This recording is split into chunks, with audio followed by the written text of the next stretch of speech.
Hey boys, we're going to be ranking the armors of Monster Hunter World by just how cool they look, because why not, right? I made this really cute tier list. I had a lot of fun doing it. It's all nice. You got the poogies, you got everything. I think it's really cute. But I made it, and so why not? We're just going to be going over Master Rank armors on the male model because it's 174 items.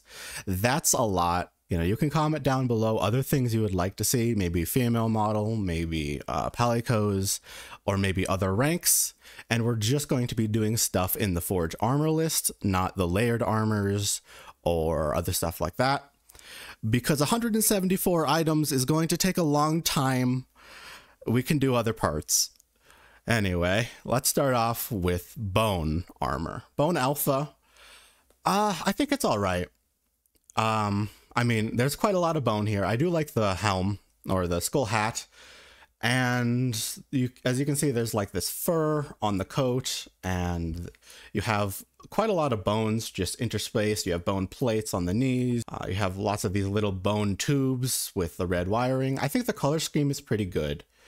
You have the sort of white, red, this like weedy golden brown fur. I'm not really sure what the fur is from. This fur is used in a lot of armors, but I have no idea what fur it even is. I like the feather designs and like the stone circle in the hair. It's pretty cool. I think overall it's a fairly nice armor set. It could be a little better. You know, I think it's solid, but not necessarily all that interesting. If we look at the beta version, all it really is a recolor. You don't actually see any new parts, any variations on how it looks. It just has a black and red aesthetic instead of all white and beige.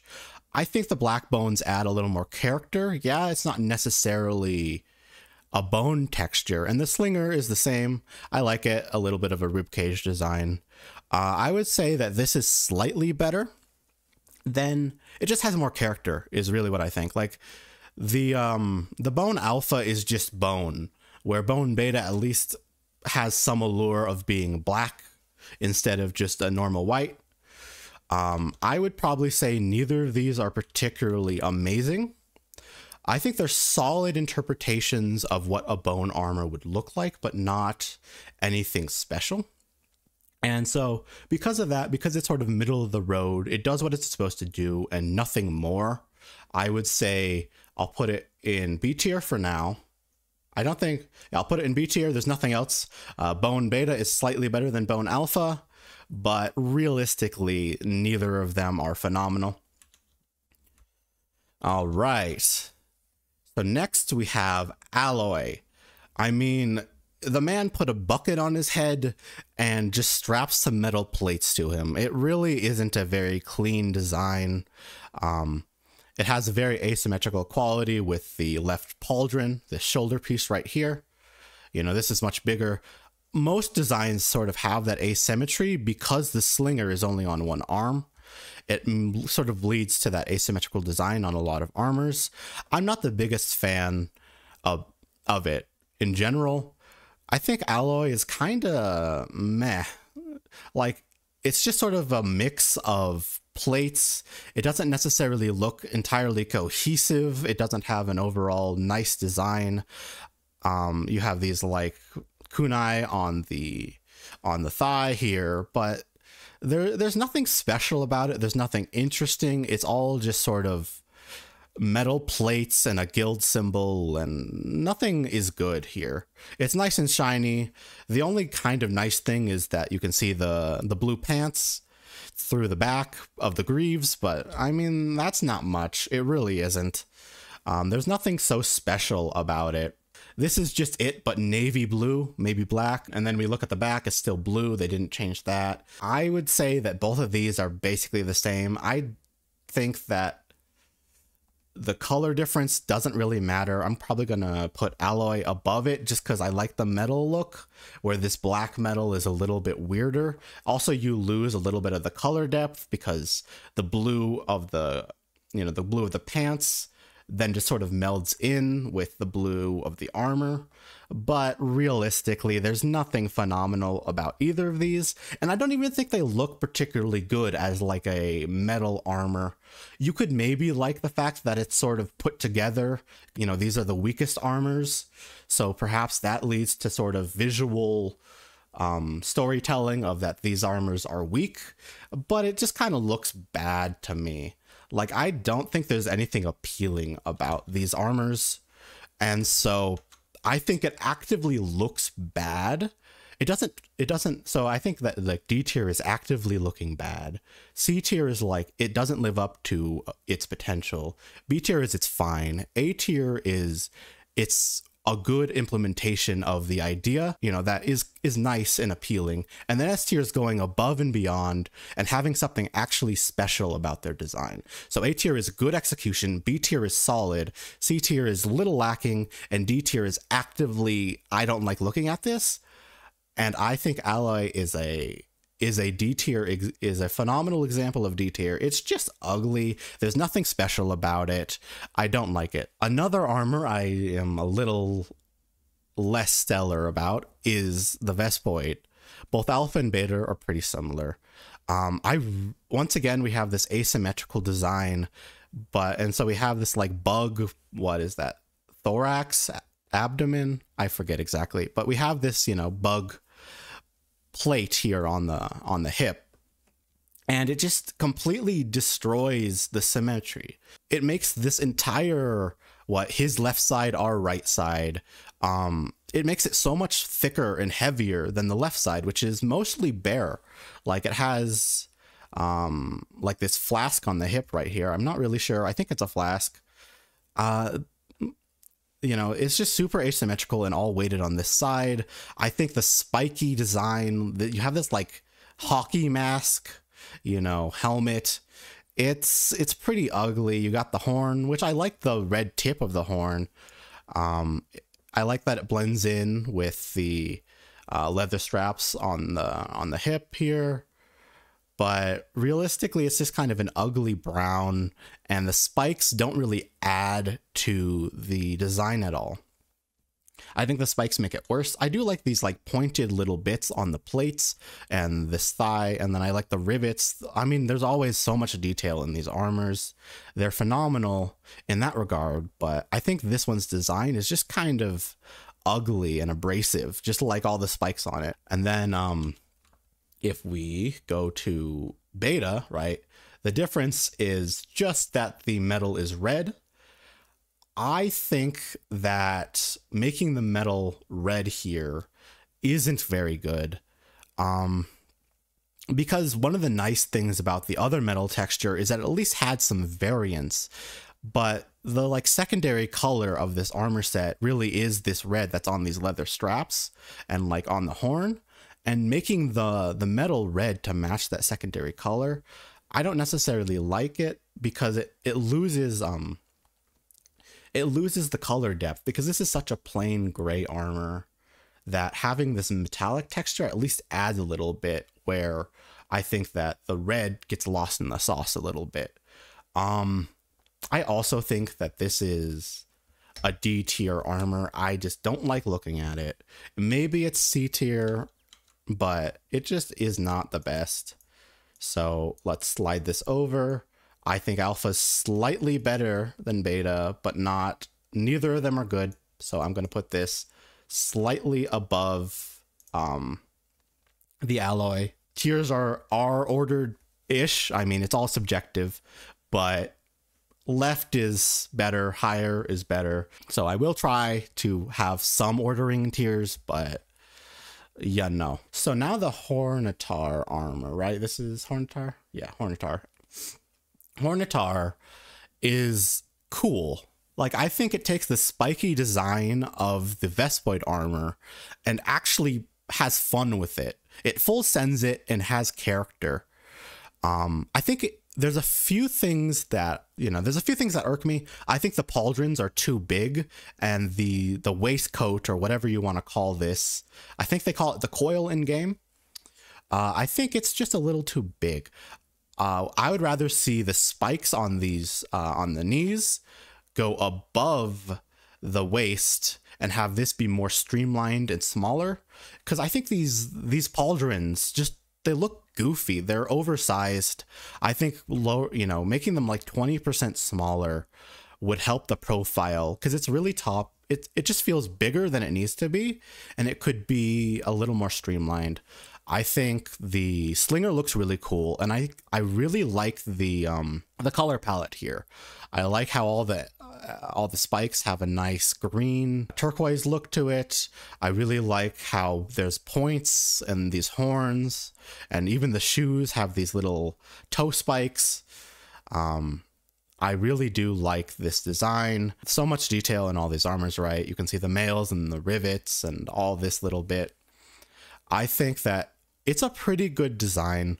And then the Horntar Beta makes it sort of a black color. So it sort of melds with the rest of the armor a little better than the Vespoid, in my opinion. But I still like the extra depth from the silver metal. So I do think that Alpha is slightly better than Beta. I mean, they're basically the same armor set with a slight repalette. Well, I mean, not even. One color is changed. But I think this is a pretty solid armor set. I do think that the slightly big shoulders and waistcoat are not bad enough to knock it out of B tier, but I don't think it is more than a very high B tier. I don't think it's quite a stellar design. All right, so now we just have a partial set, just the what are these called, guards. This is entirely asymmetrical, but I think it's kind of cool. The slinger arm is a little bare. There's not much on there, but this like knife arm is super ridiculous, but I find it kind of endearing, you know? You just have like a shovel on your arm here. I mean, it has sort of Kestodon plating. You can see this is hard to rate, because I don't like the slinger. I think the slinger part of it it's a boring kind of mid slinger, and then the metal armband, I mean, like, it's just a black metal armband. There's nothing special about it. But this arm is actually really cool. I really like the sort of forehead, plating here. I like the riveted, very pointy design, right? It just flows from the shoulder right into the point. I think it's nice. If they found a way to kind of make this arm on both arms, I would like it more. I think that this is a solid right arm, but a pretty weak left arm. This is like an A tier right arm and a C tier left arm. And so that's gonna just be a B tier item. As for the color differences, we have black versus silver. I think I like the black slightly more. I mean, they're basically the same, but I think I like the black ever so slightly more. Well, yeah, it's 50-50. You can just flip a coin which one you think is better, in my opinion. This is probably a fairly weak B tier, so we're just gonna slap this boy right here below bone. Maybe it goes above bone, maybe not. I mean, it's a little tricky. They're both sort of not the best, but they're solid. I like the concept. Okay, now we have the Gaiju armor. And so for a little catfish boy, we have some pants. I think it's a fun concept because rather than being just like a fish scale sort of pants, we get this like hide waders. And I really like the fins. These fins on the legs are very nice. And I really like this sort of orange design on the sort of mud, dirt leather or whatever you would call this, like fish hide. And then I like that they're sort of rubber boots And then you also have this orange, the same, more or less the same orange on the shins. I like the wrapping around the thighs and the like these little pins tacking it into the pants design here. I really do like the sort of patchiness and the mixed colors of this texture. It's not just like completely brown. There's a lot of depth in the color, and then you can see it like hooks around here. I think this is fun because it's not just some mermaid type, you know, it's not like super stereotypically fish pants. It's not some scale pants or anything like that. It sort of has fun with it, trying to be like a muddy water wader. And I think that's charming. As for the colors, I think that Alpha's a little better because really the only thing that changes is the ropes and the fur become black. I would rather the ropes stay orange, but I do like that the backs become black. The boots look really good when they're black like this, where this is more subtle. I would say Beta's probably better if it kept the thighs and the hips orange and just changed the very bottom of the boots to be black. It's such a fun concept and it's incredibly well executed that honestly, even though they're not very assuming, they're not very flashy, I think this goes above and beyond just being a fish armor set. It like actually has fun with the concept of being catfish armor. And so I like it. I think that this is like a stellar design that's fun and enjoyable and memorable, at least to me. I mean, I don't think it's any lower than A tier because it really solidly executes its design, but I think it's special just by being not what you'd expect. It's very cute. Okay, so we have Shamos goggles and this like neck cuff. I mean, first of all, there's a really bad case of clipping here.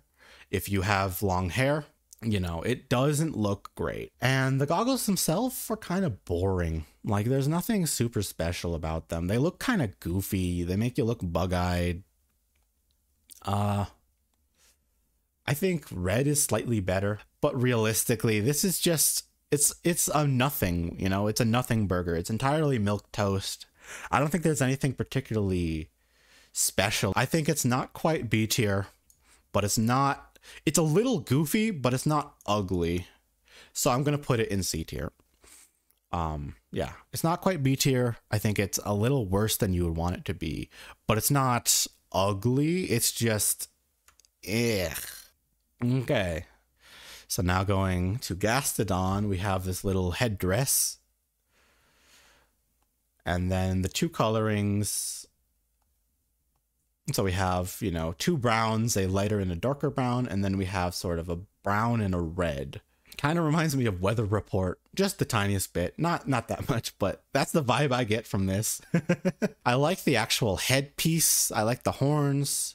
How it frames the face is pretty nice. I like that it's big and poofy, has a nice shape to it. Beta looks better. The colors just are really nice. The two browns kind of get lost in each other, but the red is nice and vibrant and really adds some flair to it because it is just a helmet, right? Or it is just a hat.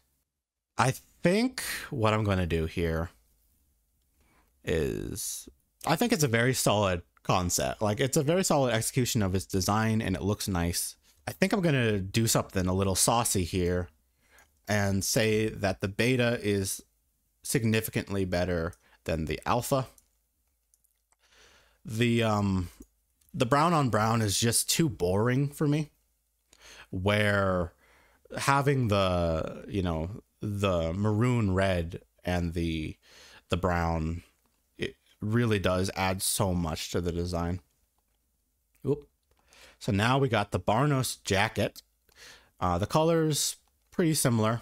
Well, actually, it's mostly the secondary highlight that changes, and it's a pretty big difference. As for the jacket itself, it's nice. And then we have this big little cape here. We have this big cape here. It's all right. I like the collar, this bit of the collar that's all spiky. It's pretty cool. Um, I mean, we have the sort of like the default horn slinger. I mean, the slingers almost always look kind of mid to me, in my opinion. They're all just not very interesting. I kind of wish that there wasn't a slinger. I mean, it's just, they almost never look good. I think a lot of these single pieces sort of have a fairly nice, they're fairly nice standalone. The issue is it's almost impossible to pair it as a full outfit because there's nothing else that looks quite right. But we're not gonna consider that too much. We're just doing things on their individual merits. But I would say these are both very good. I would say they're about the same. I would say better than Bone, about the same as Hornitar, in my opinion. Solid, but could be. So I'm not going to tier. If Alpha and Beta are basically the same, I'm probably just going to keep it in the order on the list just because it's easier for me to line everything up if Alpha and Beta are in the same place. It just saves time. Lug, I guess. It's a scarf. Neither of the colors are phenomenal here. I don't really like this sort of golden fur. I think if it was solid white, it would look a little better. And then this sort of rosy fur is also not so good. It contrasts too much, I think, with the black. Also, I feel like the scarf is just too puffy and too big. You can, like, it doesn't fully cover the mouth, but it also doesn't really show the chin and face. And so it's like just in this weird mid-ground where, like, yeah, it's supposed to be a warm scarf for the tundra, but also the lips and nose are exposed, right? So it doesn't like full send the cover the face and keep you warm, but also it covers too much of the face and it's kind of distracting. I wouldn't say this is ugly, but I certainly don't like it. That's for sure. I don't think either of these look great. I don't think either of these are special. I think they're about the same tier as the goggles, the Shamos goggles.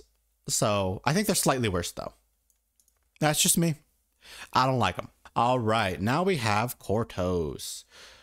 Very much like the Barnos jacket. I mean, they're kind of the same monster, so the jackets being the same. I mean, this doesn't have the, okay, it has a little bit of a cape in the back. It's not as flared. It's not as extravagant. It's a little sleeker, more vertical rather than a horizontal. I definitely like the little shoulder plates here. I like that they match this part of the coat. See, like this fur is significantly more white than the lug fur. The lug fur is so yellow, I don't like. But the whiter fur, it just feels better to me. This like corset middle with all the belts. I mean, it's a Japanese designed armor, so of course there's going to be a million anime belts. That's like 6 belts that I see right here on this jacket. I mean, there's probably more belts that are hidden, but that's just a pretty normal, you know, a pretty normal design. I mean, you get used to it. I've played enough Guilty Gear to know that there's going to be a million belts on literally every armor. Literally every design will be nothing but belts. I like it. I think that it has a really nice sleek design. I think all the colors blend well. The brown leather is nice. The belts do look cool. There's a reason why there's so many belts. I like the sort of square patterned, the square quilted pattern on the actual vest itself. It's pretty nice. And then there's a little hood. That's a really nice touch. The hood's not on. The only difference is the hood.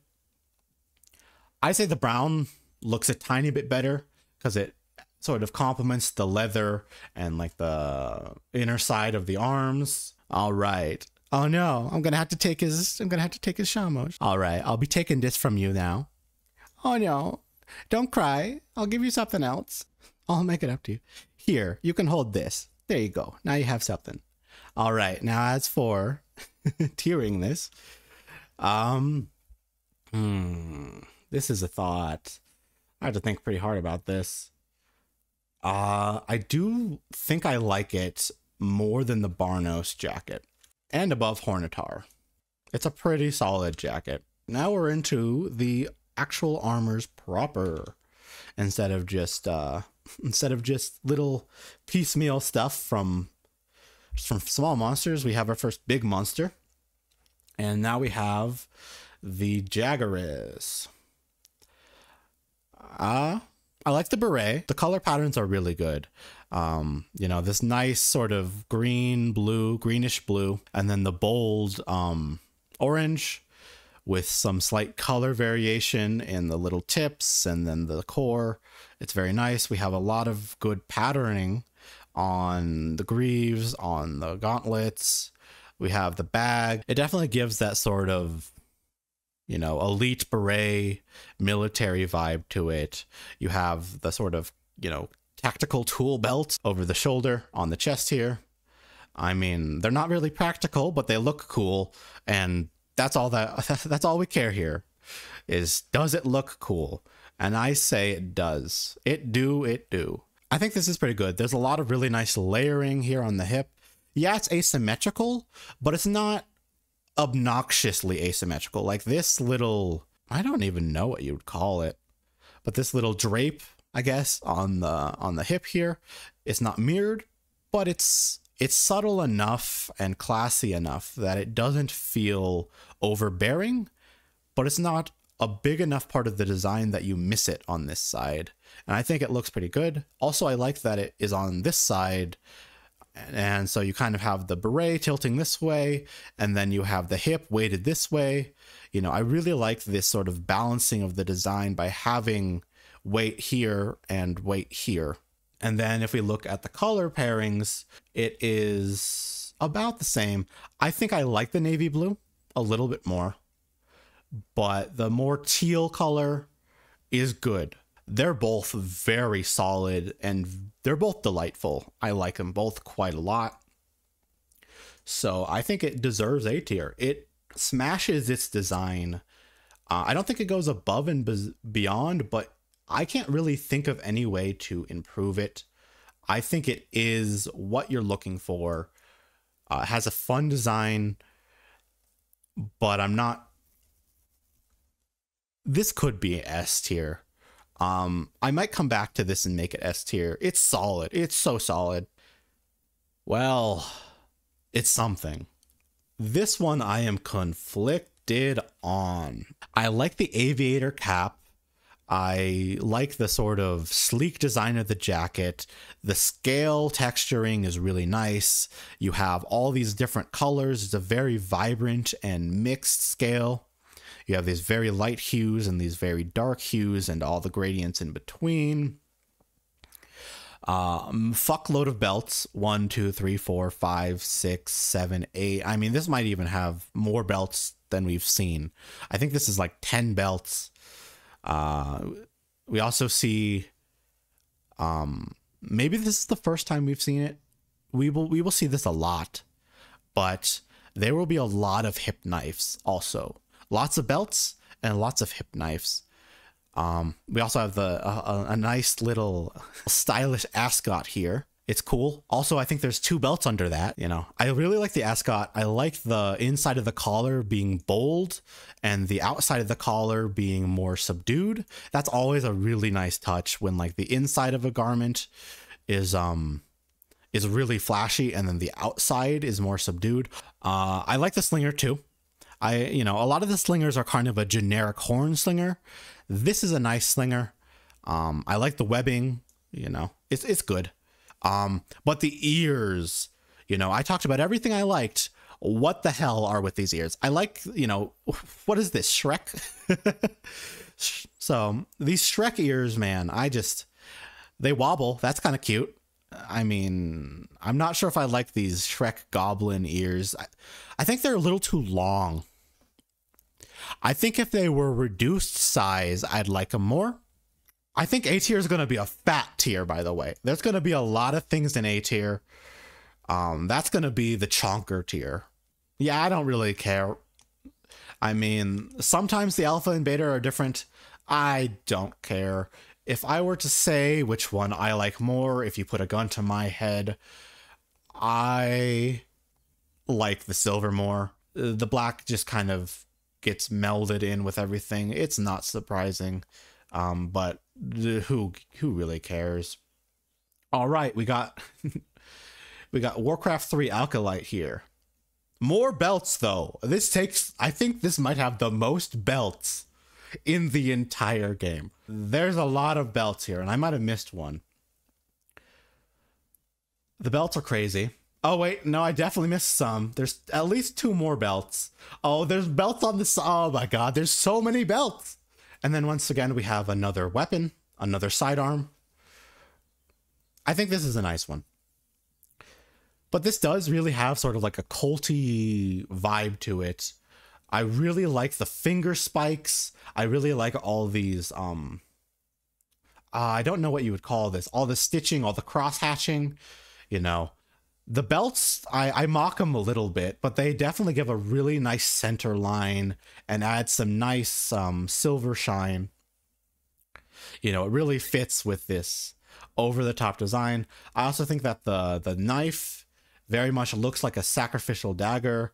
The tassel's really nice. The fact that it's all bound up. You know, everything is wrapped and is nice and wrapped up. The slinger is just generic bargain bin, you know, boring slinger. I wish they did something. This is like the default slinger in the files. It's like, what do we put here? Just use the default slinger. So slinger, lame as hell, but everything else is really nice. More red. I don't like this because the red here isn't good. If it was more of this vibrant, you know, sanguine red of these highlights, it's like the generic red they have, not this red. If it was a brighter cherry sanguine red, I would like it more.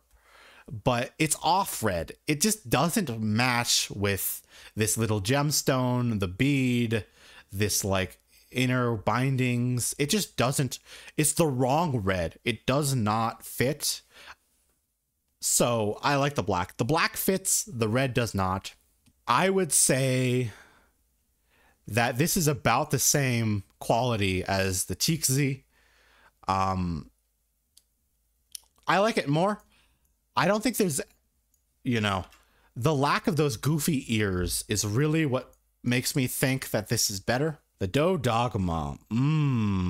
Interesting. So first thing I notice here is no face. Like not even the literalist, the smallest hint of a face. It's just a plate. It's a solid plate on the face. I mean, you couldn't see out of this thing if you tried. But it looks cool. I think everything here is nicely proportional. It feels right. It doesn't feel too big. Also, I like that it curves in, right? It very much tries to keep a nice slim profile while also being larger. I also like this little curved aspect of the pauldrons. Everything sort of points to this center point. This goes up, this goes over, and then this kind of does the same thing, but with some imaginary spot right here. And then it goes down the legs and up. I like it. You have a nice variation of materials with this scale mail, overlapping plates, quite a lot of it. This also sort of matches the jaw of the Dodogma, and that matches it in feel. This one does not have a sidearm, but it does have a custom slinger. It's very industrial. Like, yeah, I like that it's blue. I like that it matches, but these are sort of like natural, almost chitinous plating, where this is just like tool steel that's riveted with a hex nut.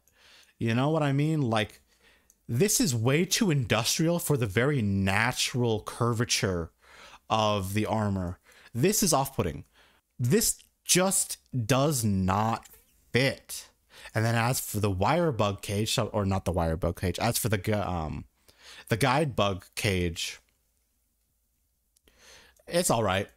You know, that's another thing that varies with the items or with the armors, but it's all right. It's all right. Kind of looks like a Smucker's sandwich, honestly. Now I'm thinking about that. Oh well. I actually like the dark red here. This more mahogany red actually matches the red of the tips. I think, and there's already enough silver with this scale mail, with this scale cockplate. I don't know. I think there's nothing particularly wrong, and I think it has a lot of nice design elements to it. Because of that, it is A tier. Now, exactly how good it is hard to say.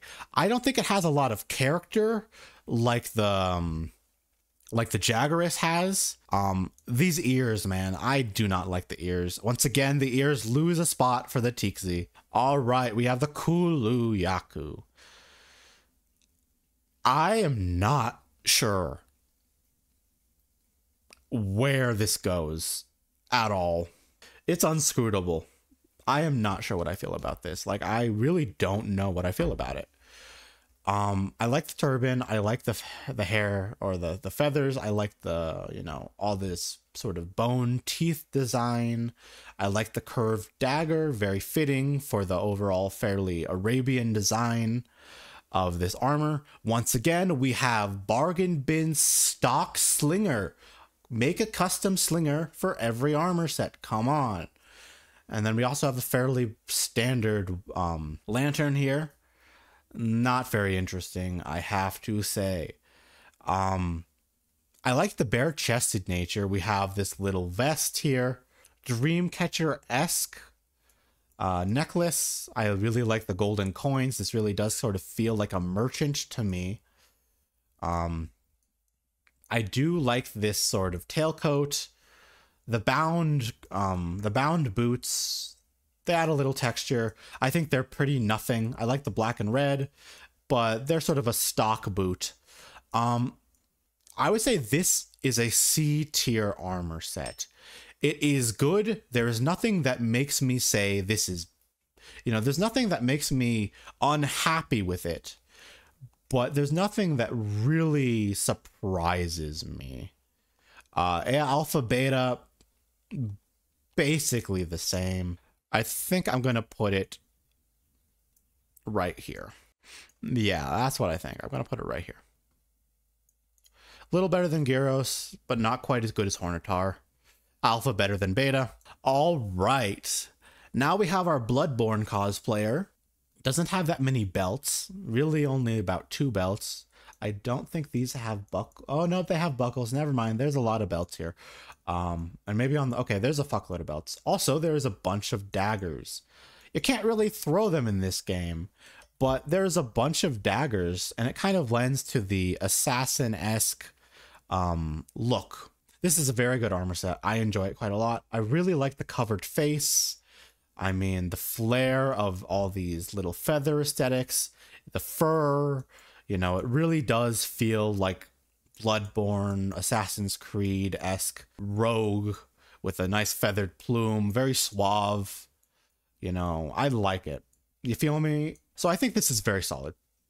As for the colors, I really like this sort of plum purple here. It stands out from the foresty green. I think this is S tier. It probably does go above the Gaiju. Losing the face mask hurts this armor set a whole bunch. Now it really just gives me early Final Fantasy red mage. It looks exactly like a red mage. That's kind of cool. But like, it gives me that vibe. Just, this is a red mage now. And that's cool. but I don't think that's above A tier. It loses the S tier X factor and just becomes a solid design without flaws. I think I like alpha better. I like the white. I mean, I might be a little biased to to a vibrant white in designs. Wonder how you could tell. Alpha above beta, but a very solid A tier. Honestly, this is my favorite A tier. So far, right? So far. I would give this top bidding for the A tier. Next up, we have the Baroth. Not to be confused with the Barioth, of course. That drives me crazy. We have a custom slinger. Thankfully, we have a custom slinger. And I love it. I am not sure if this is an A tier or a B tier armor. It has its it has its aesthetic of all of these muddy brown plates, that are very thick, very robust, but this like winged great helm design, it looks like a rook. You just look downright silly wearing this thing, and it's just ain't it, chief. I do like the little tapestry here. I really like that. It's very nice. It has a very knightly feel to it, but I think it's a little bit, there's a few things like the helm, a few weirdnesses, like whatever this like cuff is. I think there's a few things that are a little bit too chonky, and a few things that just don't quite live up to what I would like. Also, there's only 2 belts. That's not factoring into the ranking, but there's only 2 belts. This is above Hornitar and no more. Oh, I have to look at the beta version. Oh my. There is no difference other than just because there's, that enrages me. That is a mock of a beta design.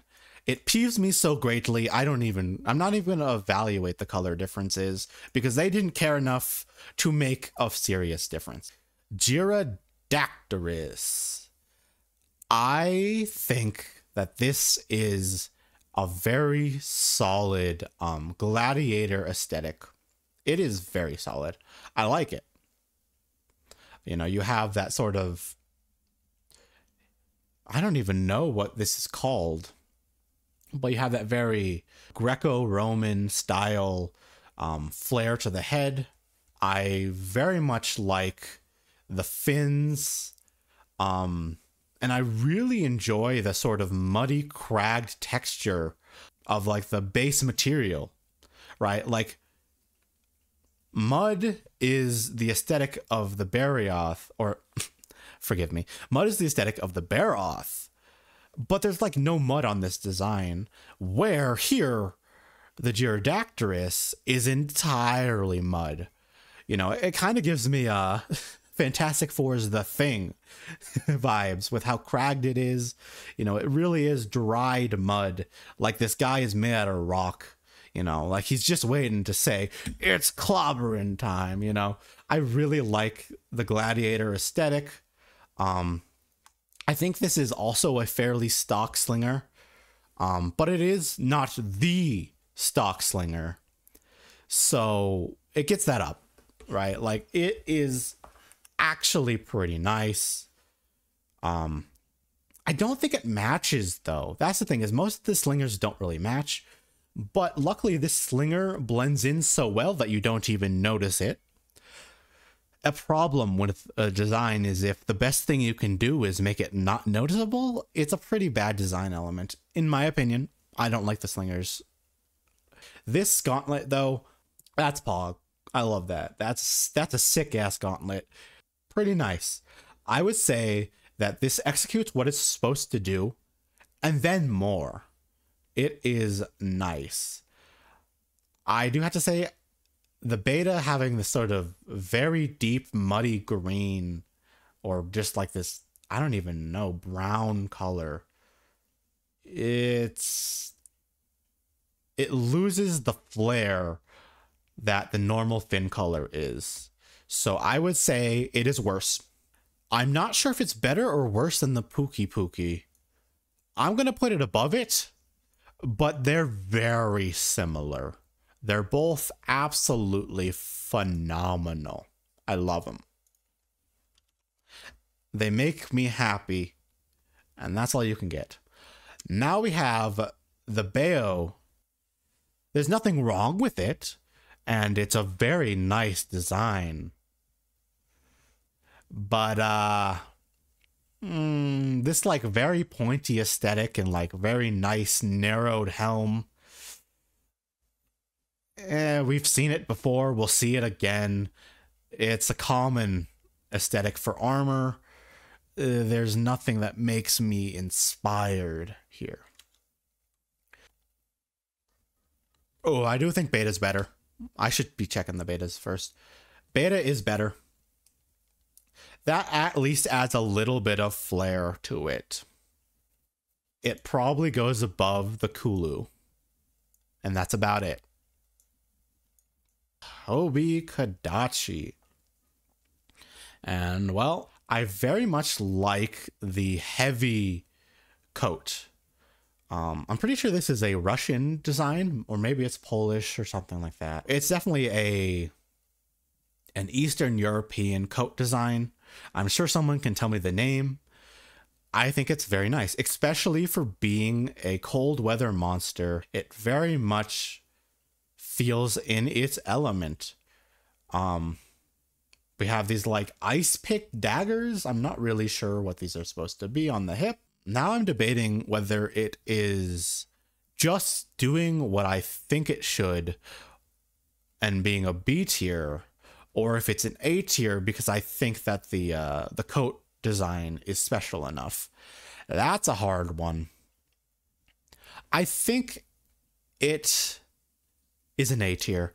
A lot of these armors are A tiers, honestly. I think the coat design is not enough to make it S tier, but I would say this is the weakest A tier. I kind of like that iceberg white. That's a pretty nice, that frost white is pretty good. So I will give beta the edge over alpha. Now, Viper Kadachi. It's got that Guy Fury flame aesthetic. It's not afraid to be loud and bold, but it still keeps that classy, nice aesthetic of the coat. It still has everything the normal Kadachi has, but really just says, I'm going to turn that to 11. I would say beta is slightly better just because it's very red, right? Like B, I think the red just sort of blends in. There's so many different tones of reds and oranges that some more are good. The leathery brown, you forget about it, so you might as well make it a more homogeneous look. Once again, stock slinger, stock cage. Oh well. I would love to see a unique slinger and cage, but that does not stop it from being an S tier boyo. Like, this is a solid armor that makes me feel something.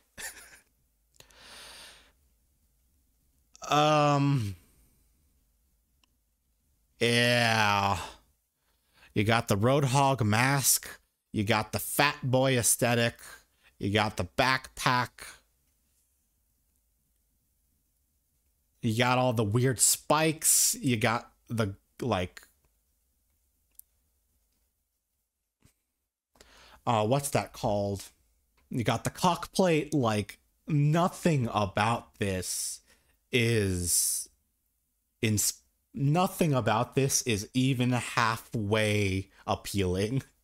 Bold in the same way putting mustard in your cereal is bold.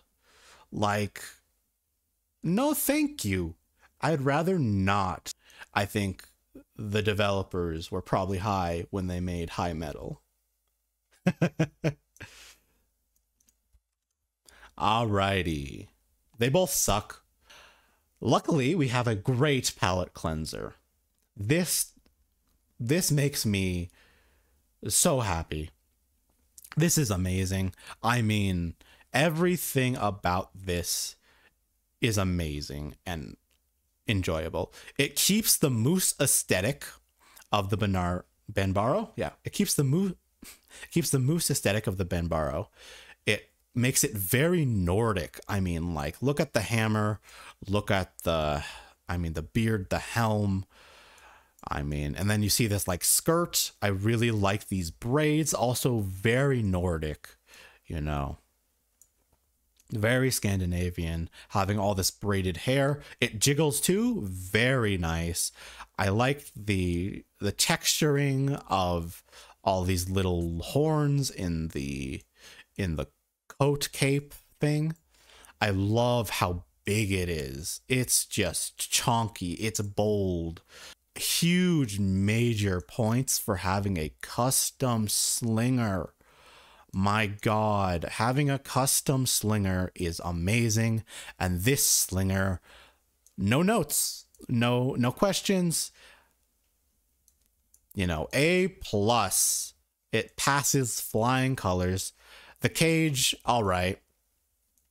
I mean, everything about this matches the Benbaro, and it also matches the Hoarfrost Reach. Everything about this is amazing. I love it. Now, beta. It loses so much. This might be the biggest difference between an alpha and a beta design. I do not like how the horns curve in. You know, it has such a sleek and slender profile. But the Benbaro is a massive honking dude. You lose the beard.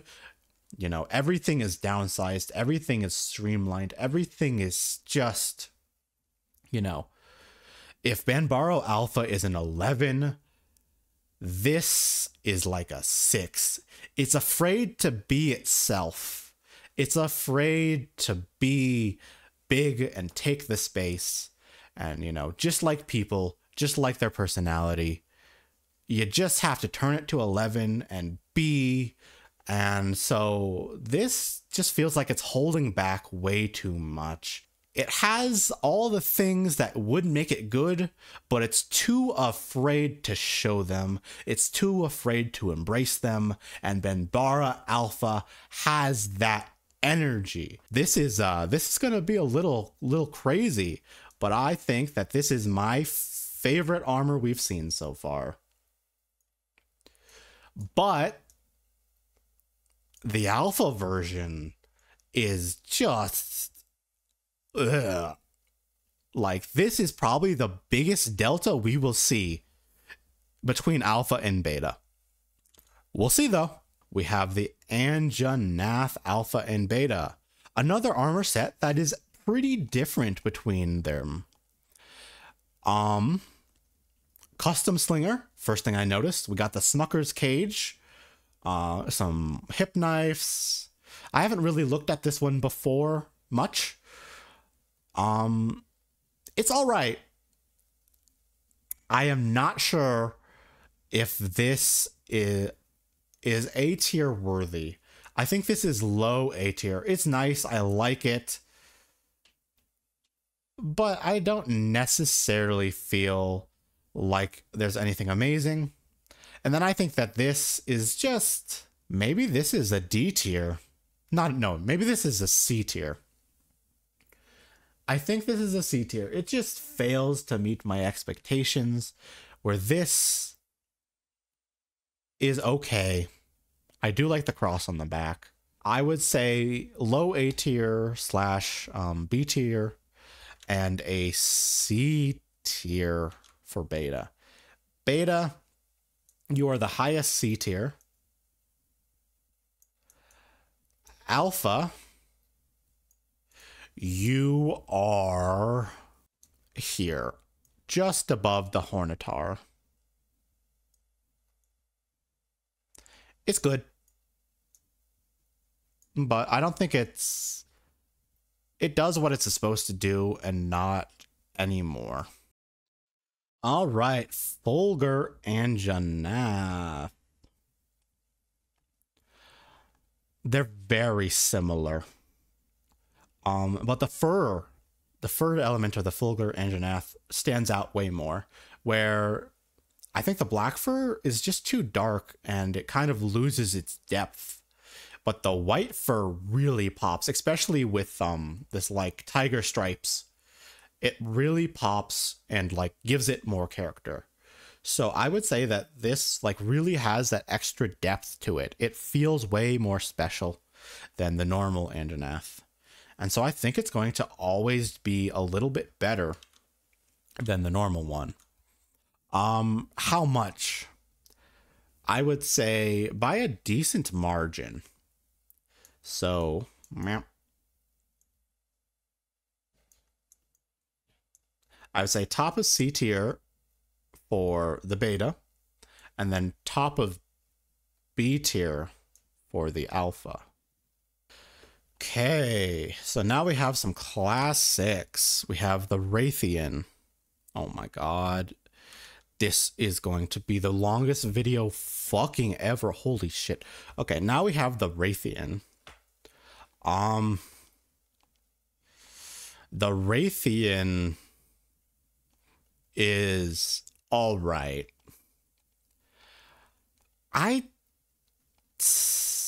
Nothing about this makes me very happy.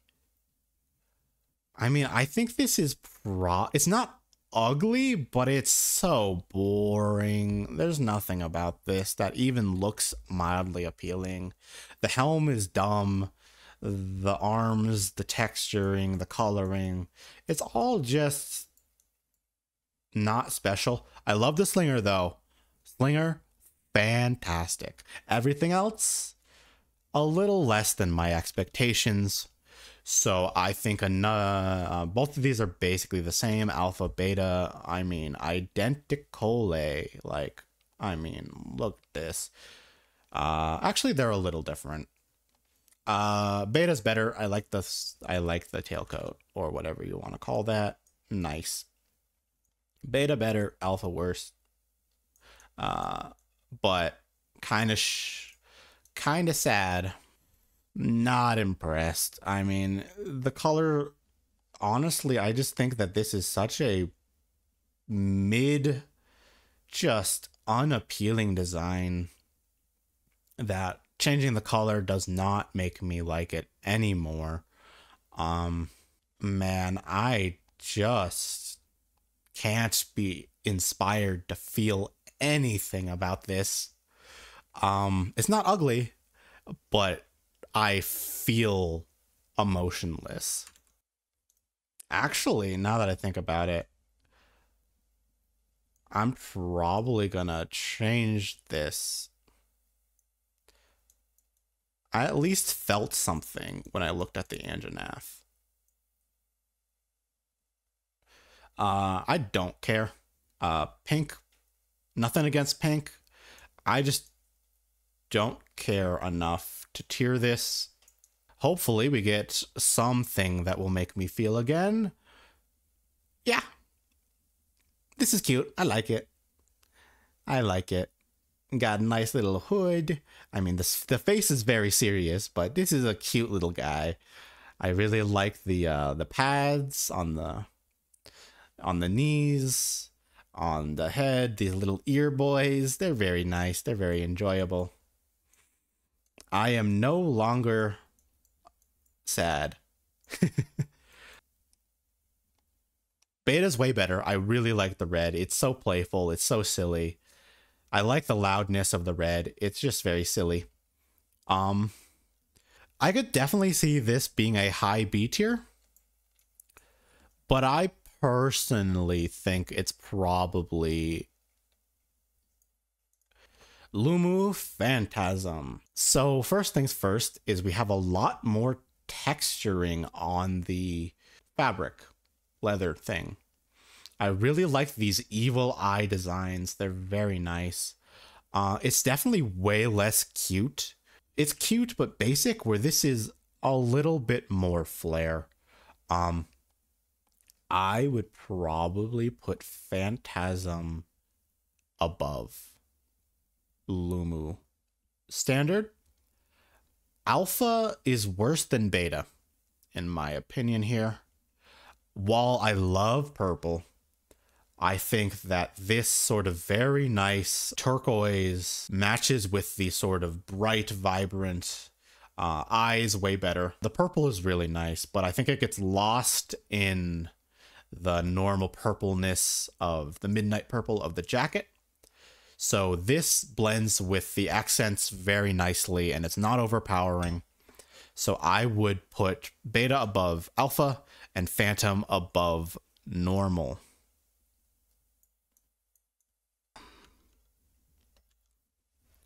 We have the Radaban.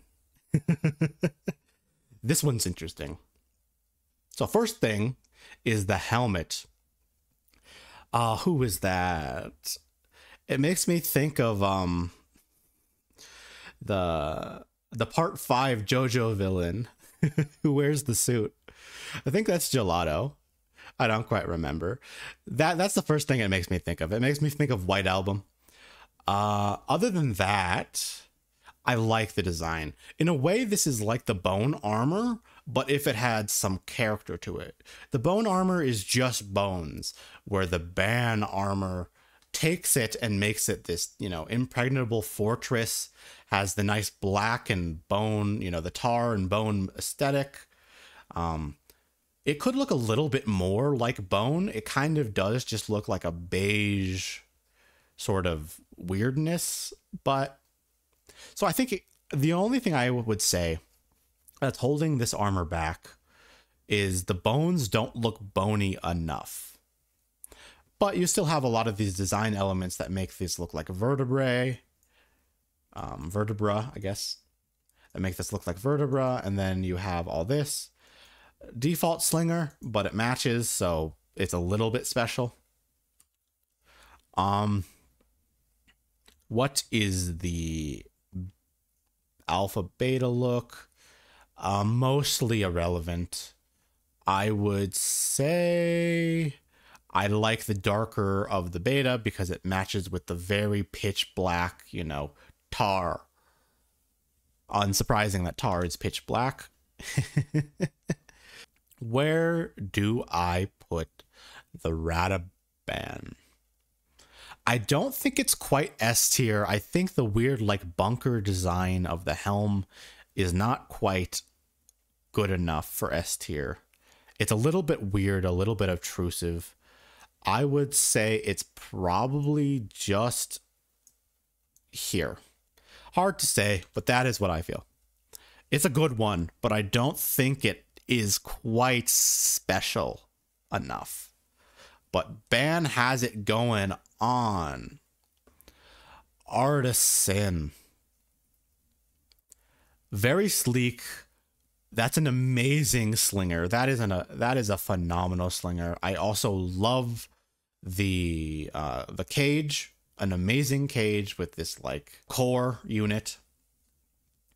I would say that this armor set is kind of feminine. What would you call them? High heel almost design to it. I really like the face. I like it. It is interesting. It really sort of has that sort of Tron look to it. It's pretty cool. Alpha versus beta. I think with trying to be a, you know, a slightly humanoid robot, being silver is nice. They're both very fantastic. I think silver sort of sells the aesthetic a little more. Yep. I think it's an S tier. I think it's a very solid pick. It just looks fun. You know, it's special. Steampunk. I mean, well, the first thing we saw was the steam. That's a super nice touch. I mean, that's just so cute. Steampunk Alpha, Steampunk Beta. The biggest thing is the wig. I think the color difference is I like the orange more than I like the blue. And being able, and I also have to say, I think I like the Clockwork Alpha hair more than just using character hair. The cage is actually unique. This bronze is different, and the slinger is actually unique, being very steampunk, unsurprisingly. I mean, the steampunk aesthetic of this armor is really just super charming. Yeah, I think it does what it wants to do, and what it wants to do is very enjoyable. It's very asymmetric. If you look at the legs, right, you have this one metal leg, and then you have this, you know, Victorian inspired boot.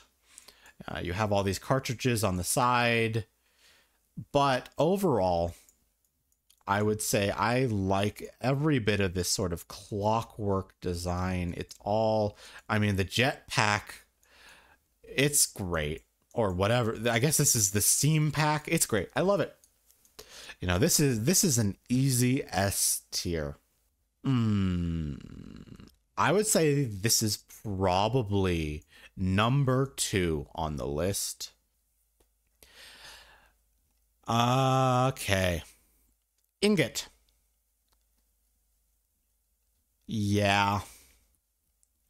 Is there anything to say about Ingot? No. Okay. Continuing.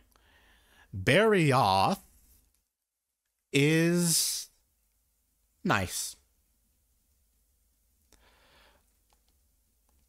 So the biggest difference between alpha and beta, I think, is, well, there's actually a lot of differences. They're very different armor sets. I think I like beta more. I really like the faceplate. I enjoy more of this sort of plating over here. I think that's really nice. The color difference is the black is kind of nice. I kind of like the coloring of the alpha more than I like the coloring of the beta, but I like the overall armor and the changes that aren't coloring. So what I would say is beta's better, but only by a little bit. And they're very solid. But I think they're B tier.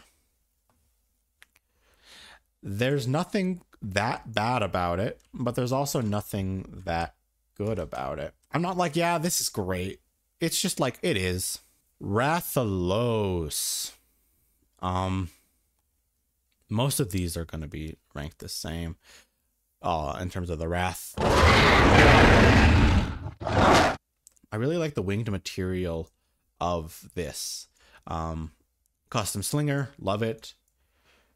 The fleshy wing material really gives this some depth, because most of it is just this scale. The breastplate, you know, this metal bra is kind of obtrusive, and I don't love it. And the thing about beta is you lose the fleshy wings everywhere. I kind of like the helm shape more, and I really like this blue plume. So I think the only thing I like in Rathalos Beta more than Rathalos Alpha is the helm. This would be the best Rathalos set aesthetically, but you can't do that. I would say Alpha is cooler than Beta. Probably an A tier. I mean, it's a dragon. It's a nice fiery dragon armor set. It's cool, but I don't necessarily feel so much about it. I don't feel like it's special. And then now we get it in blue. I like the red more than the blue. So we just gonna move this whole squad of 4 boys right to the bottom of A tier. You know, like it's a nice dragon. It's a nice dragon. Not much more than that. Diablos. This one is bad. I mean, it looks like there's a turd on your head, like just a steaming hot one right here. I don't necessarily love how chunky the Diablos is. I get that it's trying to match the Triceratops sort of feel of the Diablos with the big head plate, but I think that this is overly chunky and a little bit strange. Also, the horns going forward just feels wrong. The the hot steaming one on your head is not great. The slinger's all right, but I think that this is a case where trying to look like the monster actually isn't what the armor set should be doing. I really don't love a lot of the design choices here. I think that the Diablos is a very imposing monster, is a very scary monster, and it's, you know, it has that demonic connotation, but being this big horned Triceratops doesn't quite go to the armor so well. I think that this would be an armor set that does way better trying to evoke the feeling that the Diablos gives the player, rather than actually trying to look like armor made from the Diablos. And beta does change a decent amount, but with the face mask and slimming some of these components on the arm and the legs, it still falls into the same trapping of it just... I feel like while this does look like a Diablos armor, it fails to feel imposing. It looks overly big, it looks overly goofy, and it doesn't actually make me like it. The thorns are okay, but this is such a weird one because it does a great job of something, but it just is unlikable. And then Neros is just Diablos Black version. There really is not a serious difference other than it just being black. It doesn't do anything interesting, it doesn't do anything playful. It doesn't even sort of build on the rage aesthetic. I do sort of like the black and red, but honestly, I just don't think it... I feel like something about this is not working. And I wish I could pinpoint it, but it just isn't working. So I would say that it's not ugly enough for D tier, but it needs so much improvement for me to like it that it is bottom C tier. Like, this is on the edge. Let's go to the next boyo, which is the Legiana. I think it's pretty nice. So starting with normal Legiana, I like the slinger. It's this fleshed slinger, once again, but I like it. I think it works pretty good. We have a side arm. I really like the scabbard here. That's an amazing scabbard. It matches with basically everything about this design. The wing design on the pauldrons, the gauntlets. Oh man, I love the color work. This starry cape. The colors are phenomenal. The shape language is amazing. It's super flowy. It's super pointy. These little antennae, they're not overbearing like the ears of the Chikazi. I really like this like multi-eyed design. It's just really snazzy. It's so aerodynamic. It's so nice, detailed yet but inoffensive. It's not over designed. It's just pretty. And then as for the beta version, it looks kind of bad. I don't think the helm is nearly as good. Also, you see these like little crosses. You know, there's a lot of crosses in the design. And then I really like how there's like this metal outcut in the thighs here on these or on these greaves. I really like the wings too. I mean, it's just phenomenal. The beta, however, I feel loses a lot of that really nice cape design. You get these two like back tassels. It's just the it loses the grandeur of the Legiana normal, or you know, it loses the grandeur and becomes whoopsie. But yeah, it's not nearly as good as the alphas. Looking at all of these, I would say this one's really good. This helm is really, I think this is probably the best Legiana set. This very much reminds me of like Final Fantasy Dragoons. This helm is just so, you know, it looks just like Kain, Final Fantasy IV, and basically every Dragoon that's ever existed. I like it. I think the more alien head shape of the alpha is a little better. I kind of like the Gundam aesthetic of the Shrieking Beta. Very similar. I mean, I really like these flared I really like these flared wings on the Shrieking Legiana. I think this is probably the best Legiana with both subspecies. So Shrieking, Legiana Alpha, Legiana Beta, and then Shrieking Beta being the worst. What is this? I think that this is actually substantially less good. I do not like the helm. All the rest of them are super nice. They're fly, quite literally. Odogaron. This is an interesting one. The first thing I would like to mention is Gyat. Look at that ass. There's something about it.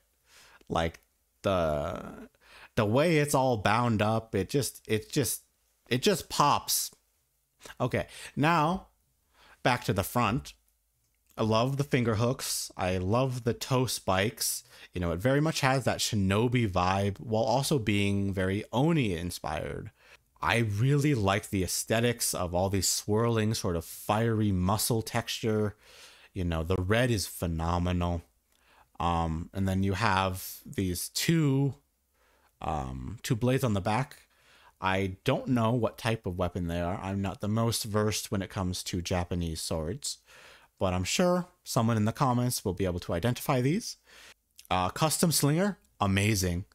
I really like these arms. They really match the muscle dog. I think this is a very solid, super nice armor set. And then the beta is very different. As for the beta, it really changes up a lot of the design by just throwing on this hat. There's a few changes. You know, the feet are much more prominent here. It's really hard to say which one I like more. They are so good. Alpha is more of an Oni, where I feel like Beta leans more into the shinobi aspect. I really like this super long scarf on the back. That's very iconic, a very nice trope, and I just love the fire, the red fire accents. It's great. I like Alpha more just because of the mask is really nice, but it's so impossible to say whether Alpha or Beta are better, or, you know, whether Alpha or Beta is better. But I would say personally, I like Alpha just the tiniest bit more. Now for Death Odogaron, you know, the Ebony Odogaron, I don't like the black. I really like the red. I don't like the black. It is just not as... It's just not quite doing it for me. Death Garon Beta is better than Odo Garon Beta, but Odo Garon Alpha is better than Death Garon Alpha. This is a weird one, but I think that the dark textures lend to the sort of shinobi aspect way more. The red textures lean to the Oni aesthetic, and probably better than Gyrodactylus. Now we have the Lava Soth. We have this sort of like skull face, or like this metal bit on the inside of the helm. We have the fin designs again, and the overall texturing is this more smooth sort of obsidian with the fire inside. I think that the head plume being more spade shaped, I don't like that as much as the front to back plume. I also think that the texturing on the armor itself is a little bit weaker than the crag design of the Gyrodactylus. There's nothing wrong with it. I just think that it's less visually interesting because it's way smoother. Also, this fire poking out of the black, that's a sort of design motif that we see quite a bit with sort of lava volcano armors. And this is doing it in the least creative way and the least unique way. The helm shape is nice. I like the sort of two plates here and almost the extra eyes. The shoes are great. The knee pads are nice. I actually really like these sort of scales here on the inside of the thigh. The back is also nice. We have a little bit more of the scales. We have these sort of side plating. I think it's really nice, and I do like the overall aesthetic, but it doesn't quite make me feel the way that the Gyrodactylus armor does. It feels like it's a little less interesting. Beta just changes the fin color. I do think that the blue is nicer though. The blue matches with the dark obsidian just a little bit better, but overall, it's a solid armor set, but it's not really making me feel in love with it the same way the Gyrodactylus did. All right, we got Radaban's older brother, a huge glow down. This is just a man in a tin can with some warts. A warty man in a tin can trying to be cooler than he actually is. Alpha, beta, identical. I don't care. I'm just going to rate this however. This might be D tier. I just think it's so unappealing. Nothing about this makes me think this is a nice design. It's just a bunch of metal. It just doesn't fill me with joy or anything close. So, D tier. I would rather not look at this if I could. If I had a choice to look at this or not look at this, I would choose not to look at this. Similarly, the Nargacuga is weird. This is just the shinobi design, but if it was bad.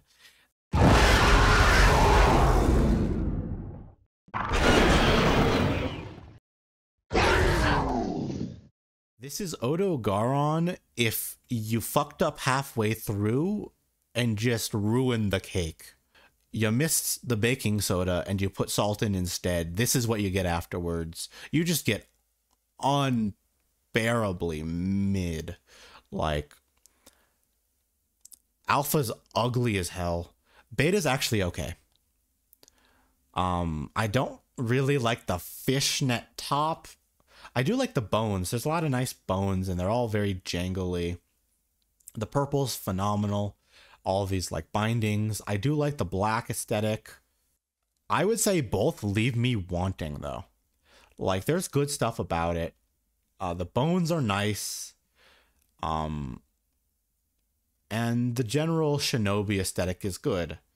But it's just missing something. Even worse than the Diablos. Like, I really don't think there's anything going for this armor set other than the base ninja design. Galvanus. What's acidic like? They're similar. Okay. Um, they're very similar. I mean, I can barely tell a difference between them. Alpha's a little bigger, a little spikier. Also, this horn on the helm is lopsided, which is not the case in beta. They're equal. I like that because it sort of invokes the design of the Galvanus, which is this giant tail in the back that's way too big for this monster. And or Glavenus. That makes sense. Not Gal. Ooh. I just okay, wow. That's a big difference. This knife, if you could even call it that. I mean, it's a full-on sword. This is just a dual blade, and you strap it onto the back of this armor. I like the slinger. I like this blade. That's a great sidearm. Alpha's I would say Alpha's way better than Beta. I think Acidic Galvanus is better.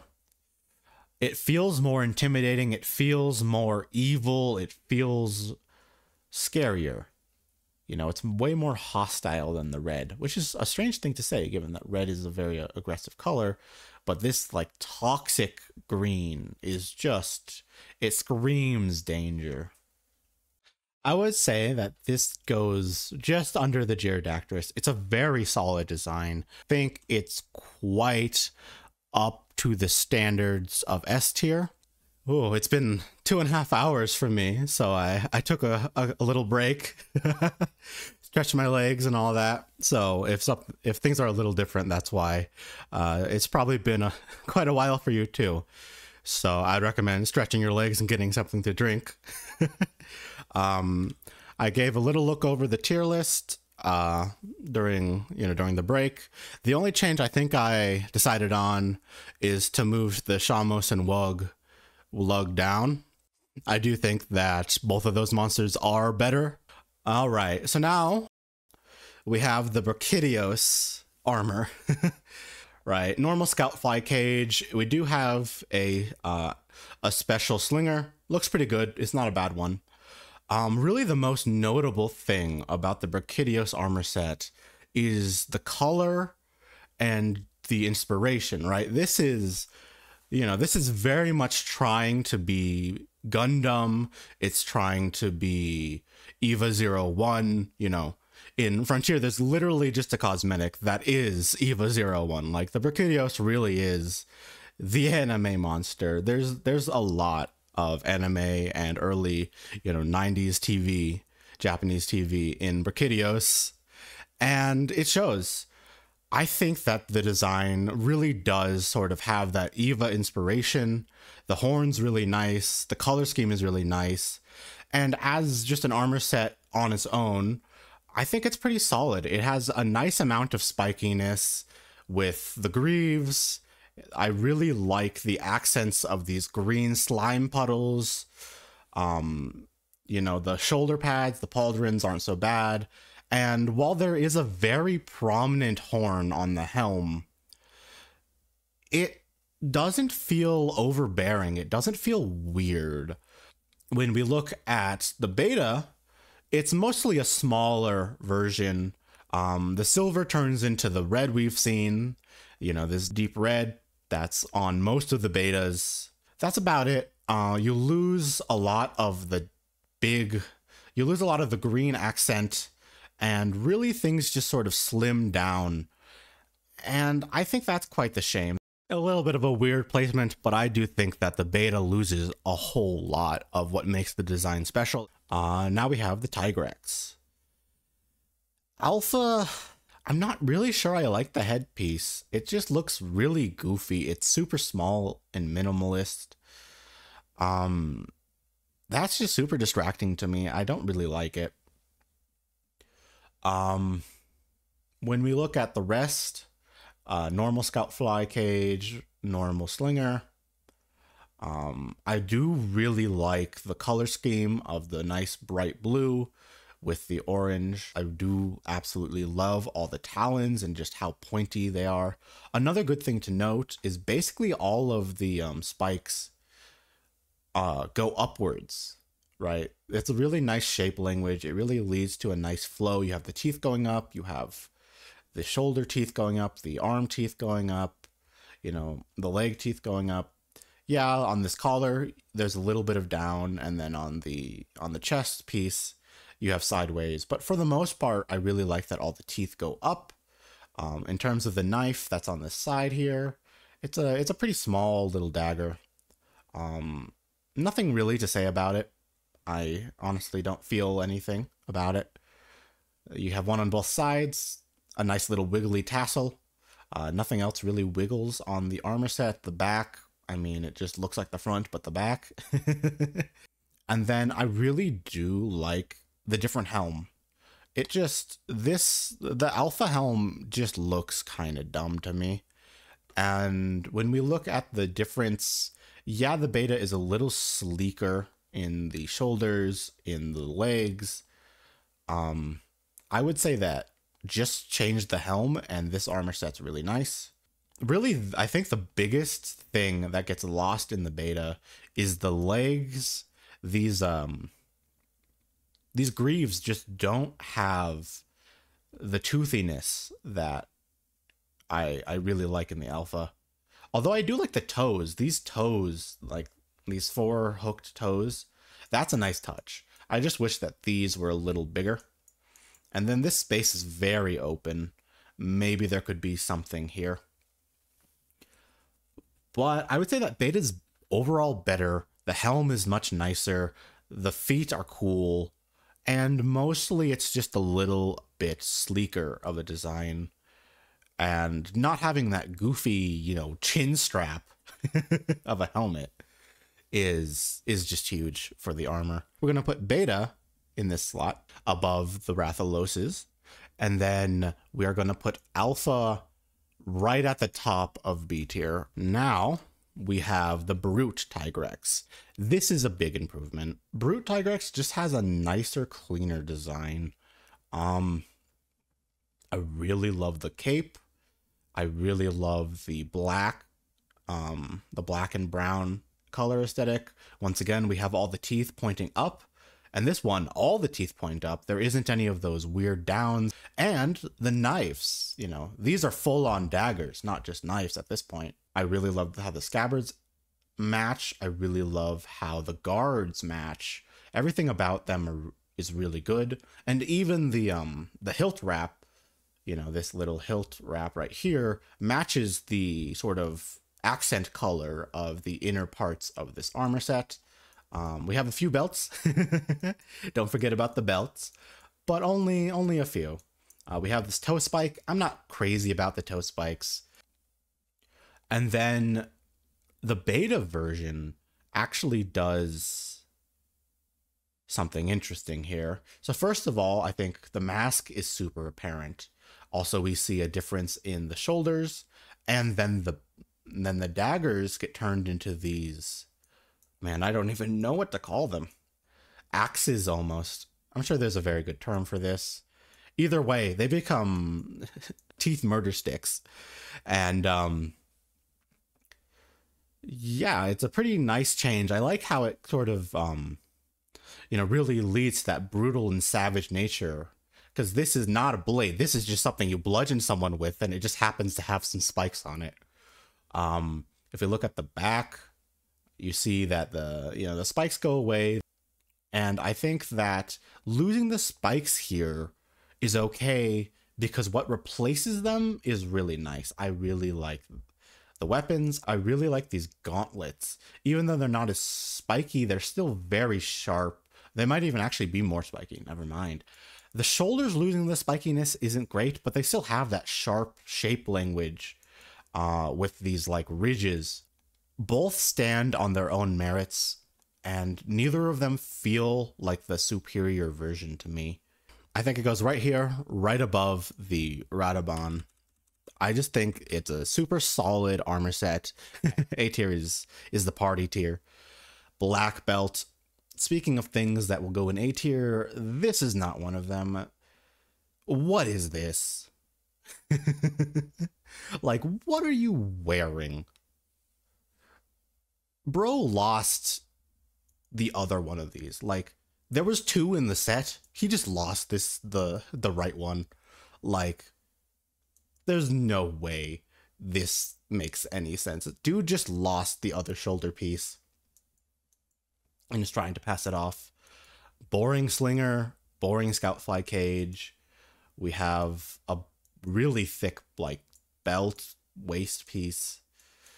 I mean, it's barely wearing anything. It's like a leotard, and then you just throw some random stuff on top. I don't think there's anything particularly good here. I'm not sure if it's ugly enough to be in D tier, but there's nothing that makes me think that this armor set is complete. There's nothing that there's nothing happening here. It's just some random stuff thrown together. You know, I really think it's lacking so much. It's like almost not an armor set. You know, I wouldn't say it's ugly, but it barely qualifies as an armor set to me.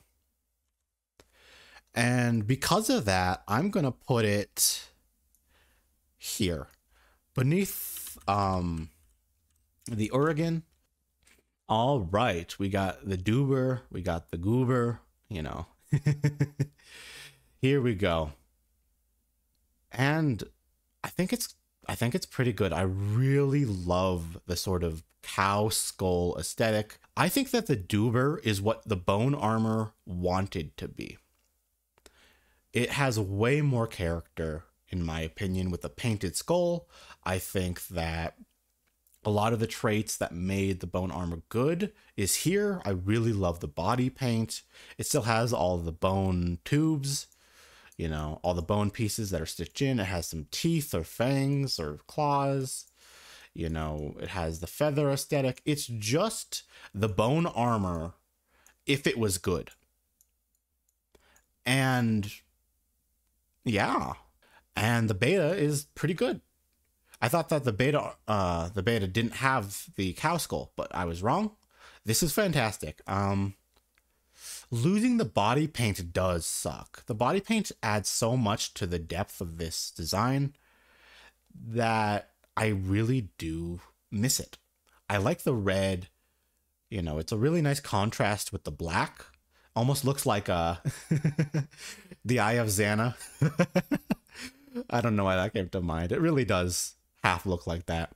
But I do like the red on the black.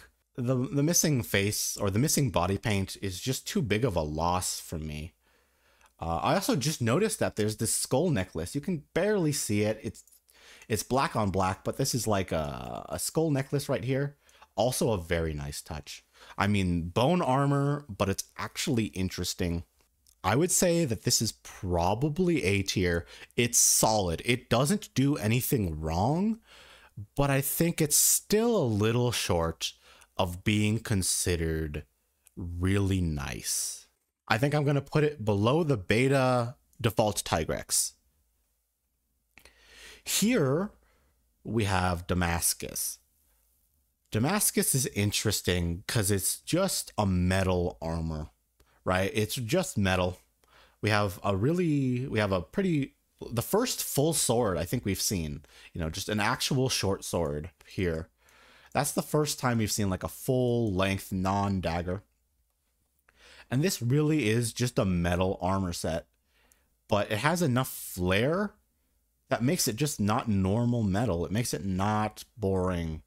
I guess there was the artifact one. This is just armor. And I think it does it well. I like it. And then beta, oh man, beta has the sauce. Like this is amazing. You know, this really does remind me of just like some MMO, you know, JRPG villain. You know, it kind of reminds me of like Golbez from Final Fantasy IV. Basically the same design, and it's a strong design. The black and the gold is a very strong aesthetic. The red eyes, you know. Also, this one has two swords, double the swords, double the good, I guess. I would say that the beta version of Damascus is S tier. The alpha version is A tier. Yeah. I made these icons and I was trying to do like the layered aesthetic of Damascus, but it kind of just looked like peppermint to me. Nice. Okay, new row. We got the Seething Goose.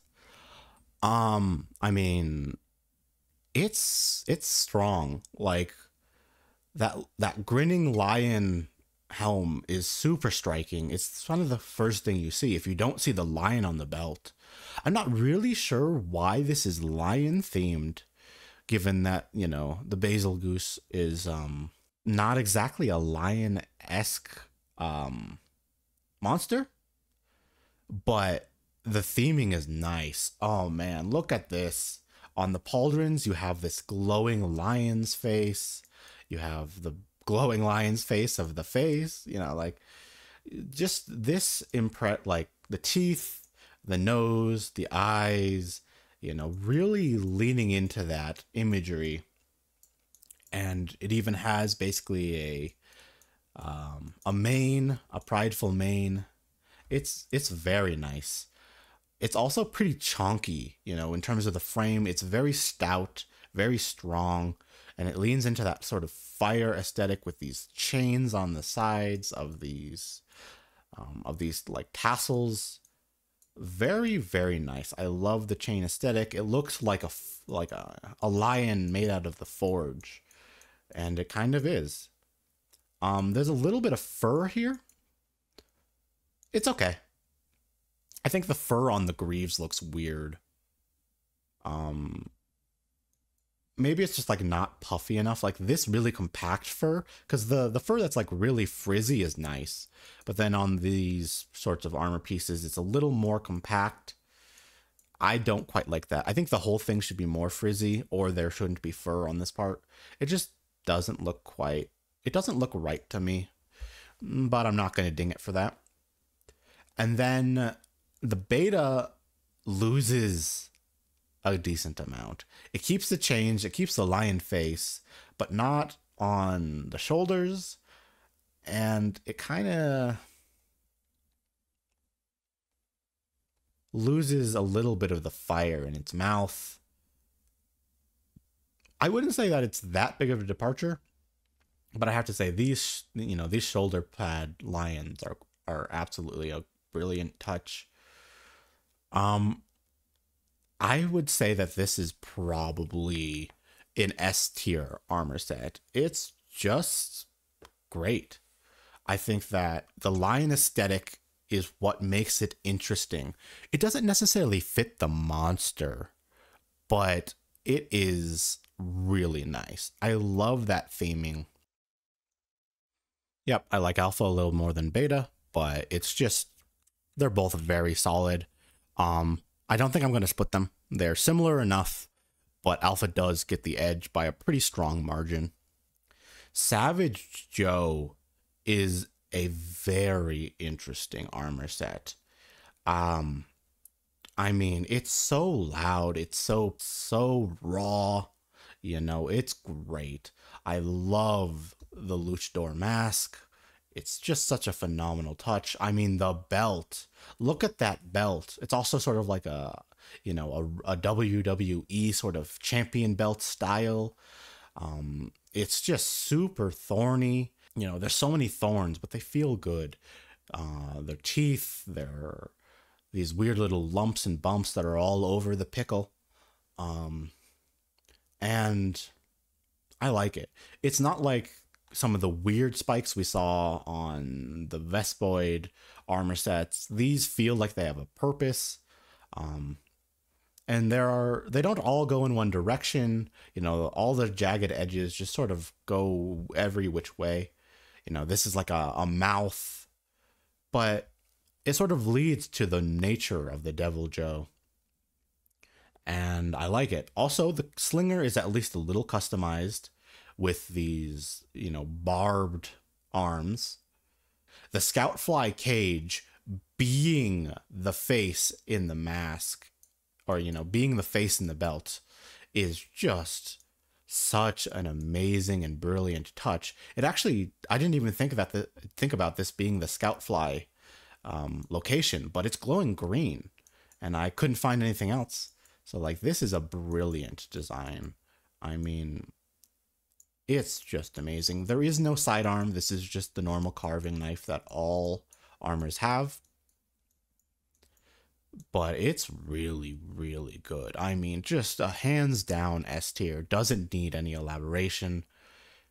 And the beta is something that I have thought about, you know, when going over this video in my head beforehand, doing a little light perusing of the armors.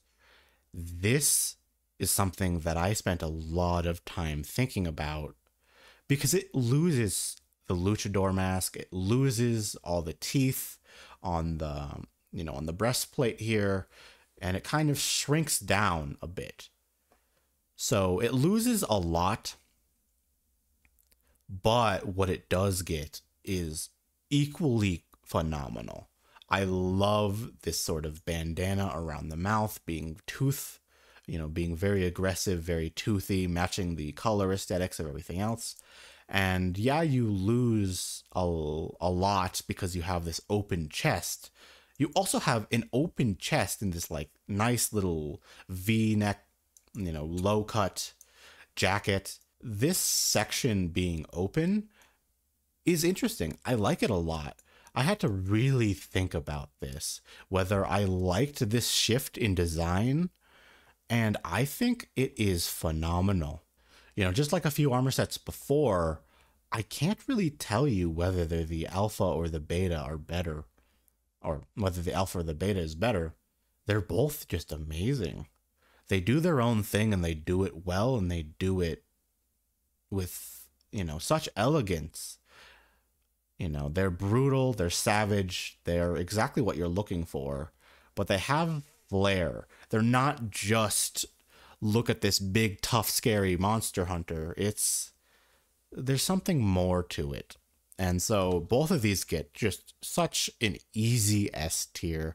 I am debating whether I put it over the Banbaro Alpha. That's how good I feel like this is. I mean, is it better than Banbaro Alpha? And the answer is maybe. Honestly, I'm going to put it below Banbaro Alpha, but it could be easily above it, you know. Like, I think that's an interchangeable first place right here. A three-way tie for first place at the moment, because they're just so nice. All right, Velkhana. Both of them are pretty cool, and I enjoy them deeply. Custom slinger, custom scout fly cage, amazing designs. I mean, there are semi-custom slingers, and then there are fully uniquely designed slingers. And this doesn't look like any other slinger, even really that remotely. I love the mask. I love the super slender design. And I just love how detailed and regal this is. We have a curved knife here on the back.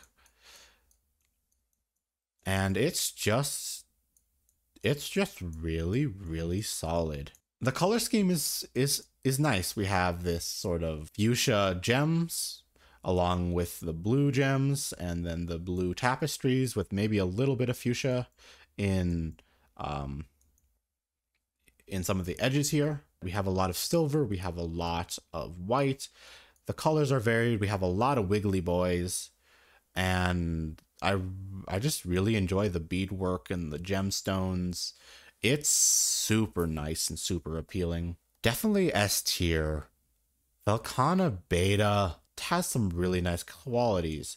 Now the cape is more distinct, and it's this really nice, you know, silken mesh The helm does look nice, and then this flared out shoulder bit is not bad. It really is solid, you know, looking at it more. I mean, it kind of does just look like a bunch of doilies strapped to a man, but that's kind of the vibe they're looking for. All this beadwork, it's super extravagant, it's super regal, it's not meant to be modest in the slightest. And it pulls it off pretty nicely. I like the design. I do like Alpha more.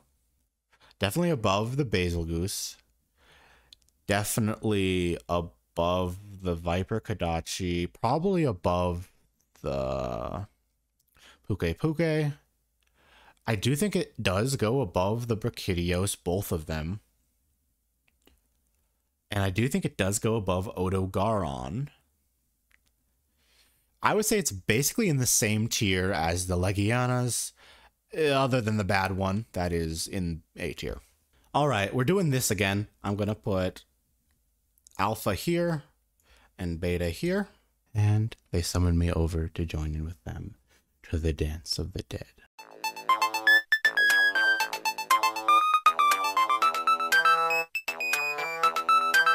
All right. Now we are to the Skeleton Boys. The slinger's nice. It is the sort of webbed version of the slinger that we've seen quite a few times, but we have a unique texture here. We have some nice fleshiness to it. It also has these spikes that I don't think are normal on this design, so it's a good one. We have a very normal scout fly cage. And then we have this staff. This staff is, I love this staff. You know, I really love the skeleton aesthetic. I mean, skeletons are cool. You know, skeletons are just cool looking. And this sort of gives that dead, ragged skeleton vibe. And it leans into it very playfully. I think it's super fun. I don't really have any notes. I love all the, you know, little holes in the armor, how ragged the cape is. I do like the sort of puffiness of the shoulder pads, the spikiness, the crown, even like the jaw piece right here, all very nice. And then you can see, even though these are obscured by this sort of like waistcoat, you can still see all of the detail in these legs, and they are phenomenal. They're nice and pointy, but not overly so. There is a little bit of clipping here, as you can see, like right there, there's some clipping, but I'll give it a pass. It's not the worst. It's barely noticeable. And there's some holes as well. It's just poking through the holes, right? The beta version looks like a skeleton soldier. This is a very solid design. I really like the knives. Losing the scepter really hurts. Instead, you have this blade on there. I'm not entirely sure. I guess it might be a foil, but I think it just loses a lot of character. I don't think it loses enough to lose the S tier place, but it does lose a decent amount of the charm. So what I think we do is another one of these boys. And I think that this is a very weak S tier for the beta. The first thing that really strikes me with this armor set is just how, you know, gemstone red it is. A lot of the other reds were way more subdued. Even if we're talking about like the Odogaron, it wasn't nearly this vibrant, this glossy. That is the biggest thing the first thing you see beyond this really prominent horned mask, the very long cape, the golden fur. It's a very regal, a very strong armor set. I'm not really sure what the cogs are supposed to be doing in this armor set. It's not like the Teostra really has anything to do with machinery, but it's an interesting touch. I think that this kind of lacks a few things that I'm looking for in like an S tier armor set. It feels kingly, but not enough. It's missing what I really would want from it. Same here. It's definitely sleeker. The face is very different. And then we have this, this tied up ponytail. Still very European nobility. There's still a lot of that culture, that design here, but it's not quite there. It's 90% there to being spectacular, and so it's only good. So, I mean, this is A tier. I just really love the base color of this armor. Our Crimson King gets just above the Glavenus. To follow it up is the worst monster in the game. I've never had fun fighting this monster. I'm not ranking the monster, I'm ranking the armor sets. So it is not an instant D tier, though it will take some willpower to not put them there anyway. So the Kushala is sort of the metal dragon. It sort of fits for the steel dragon. It's a bunch of steel. And it's not much more. I really like the sleek plates. This is also going for that sort of lion aesthetic. And there's even a an eagle on the helm here.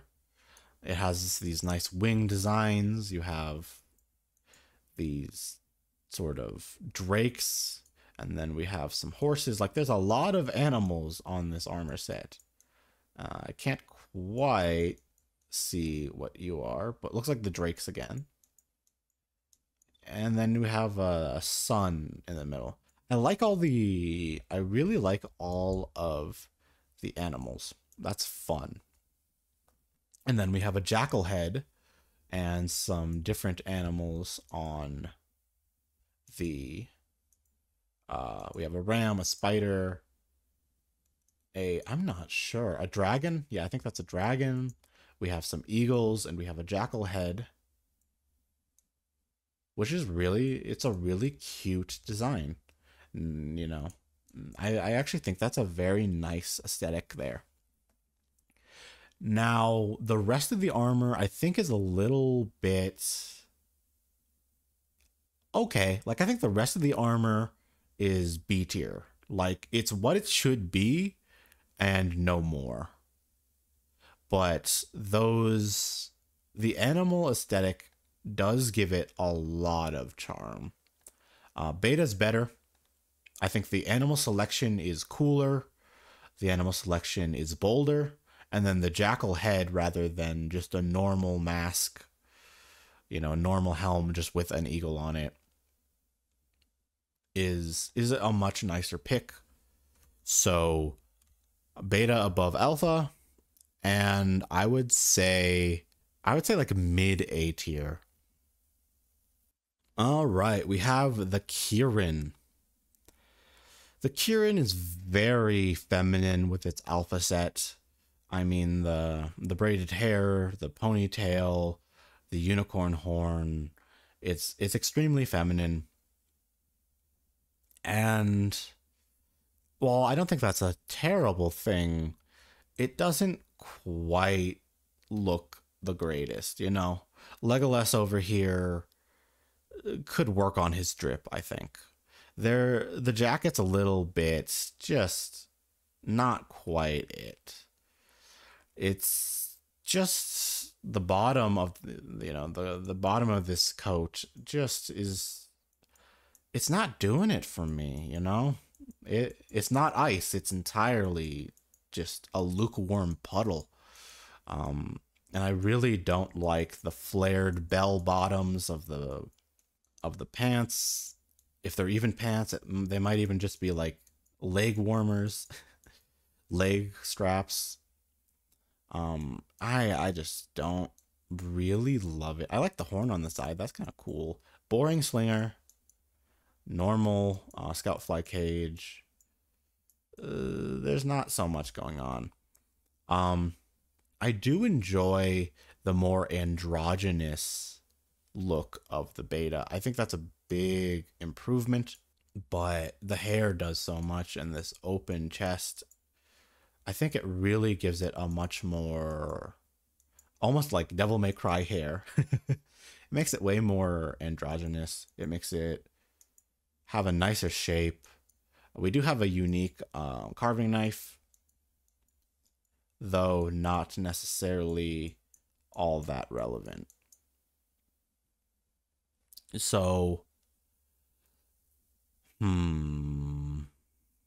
Dante here, I think, is B tier. I mean, it's not that great. I think it's like low B tier. It does not inspire me. It does not even make me feel like it's particularly amazing. It just is kind of some unicorn armor. It it doesn't even really lean into like the lightning aesthetic. It just feels like it does the bare minimum to get the grade on the homework. You know what I mean? Like, as for the Numile, I think Numile Alpha is very solid. We have a really nice slinger. The the Numile really is the Rave Club Dragon. I mean, this really does just have those strobe lights. It really has the aesthetic just everywhere on it. I like all the straps on the legs here. I think the like really strappy design is pretty cool. All these weird straps and bobs and buckles is is enjoyable. Very jiggly also. A very jiggly armor set. Uh it's just very nice. I love all these like little contours and all the tentacles wrapped up. You know, both a squid and a kid here. And the one eye having, you know, a glowing effect is, I mean, it's a powerful effect having a burning eye like this. I think Sans really popularized this effect, but it there's a reason why it took off, because it is a nice effect.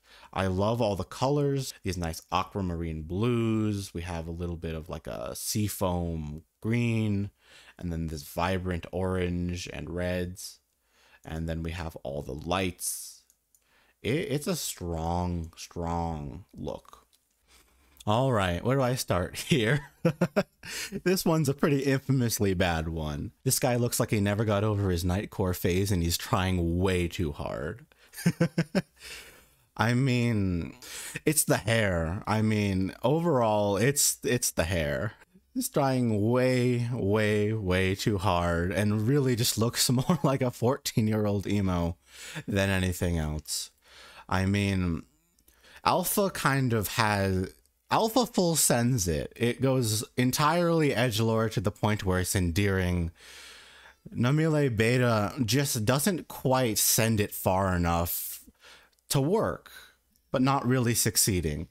The man's trying to look like an angel of darkness on a moonlight shadow, and he's just failing absolutely. I mean, it loses the really nice shoulders of the previous version, while also just not being glowy enough. It seems, even though there's still about the same amount of lighting in the armor set, it's less prominent in my opinion, where this cape is really big and these tentacles in the front are much brighter. It seems like the lights are a little more compressed and not nearly as apparent in the armor set. It just doesn't quite work out in my opinion. And the hair doesn't do it any favors. And then these boots, like he's trying to be some sort of country singer. And then the pants, it fails in a lot of these regards. For this aesthetic to work out, it'll need a miracle, that's for sure. All right, I'm gonna put Alpha in A tier. I think it's a pretty good execution of the concept, but it's just not glowy enough for me. I feel like there should just be more lights and they should be brighter. I mean, that's the most interesting thing about the Namile, and it just doesn't quite execute on that to me. And then as for Beta, 1, 2, 7, 3. I'll see you on Rockefeller Street. So let's keep moving to Guild Palace. Guild Palace does a very good job of being regal, that's for sure. No, yeah.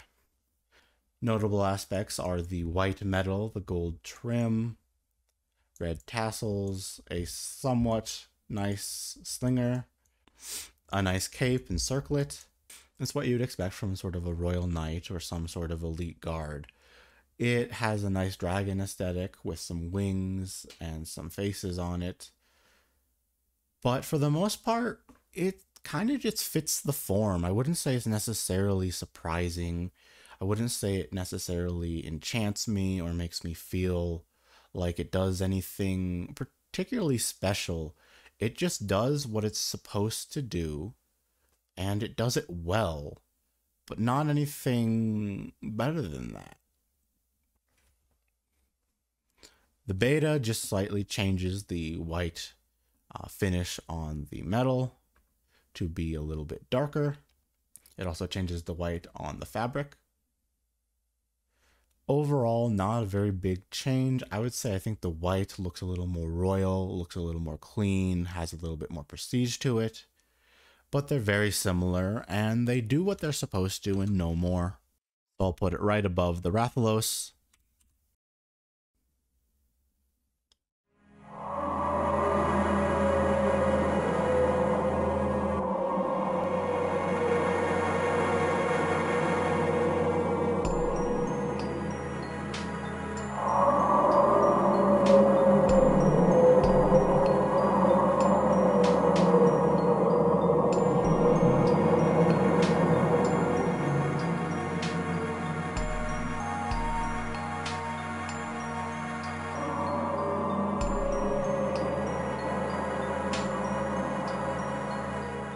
Char's armor set really borrows from its inspirations of Buddhist mythology and Hindu iconography, and it does an amazing job. It also blends that with the monster's design with the sort of fleshy plates, the white and pink aesthetic, and there's really nothing I can say that isn't great here.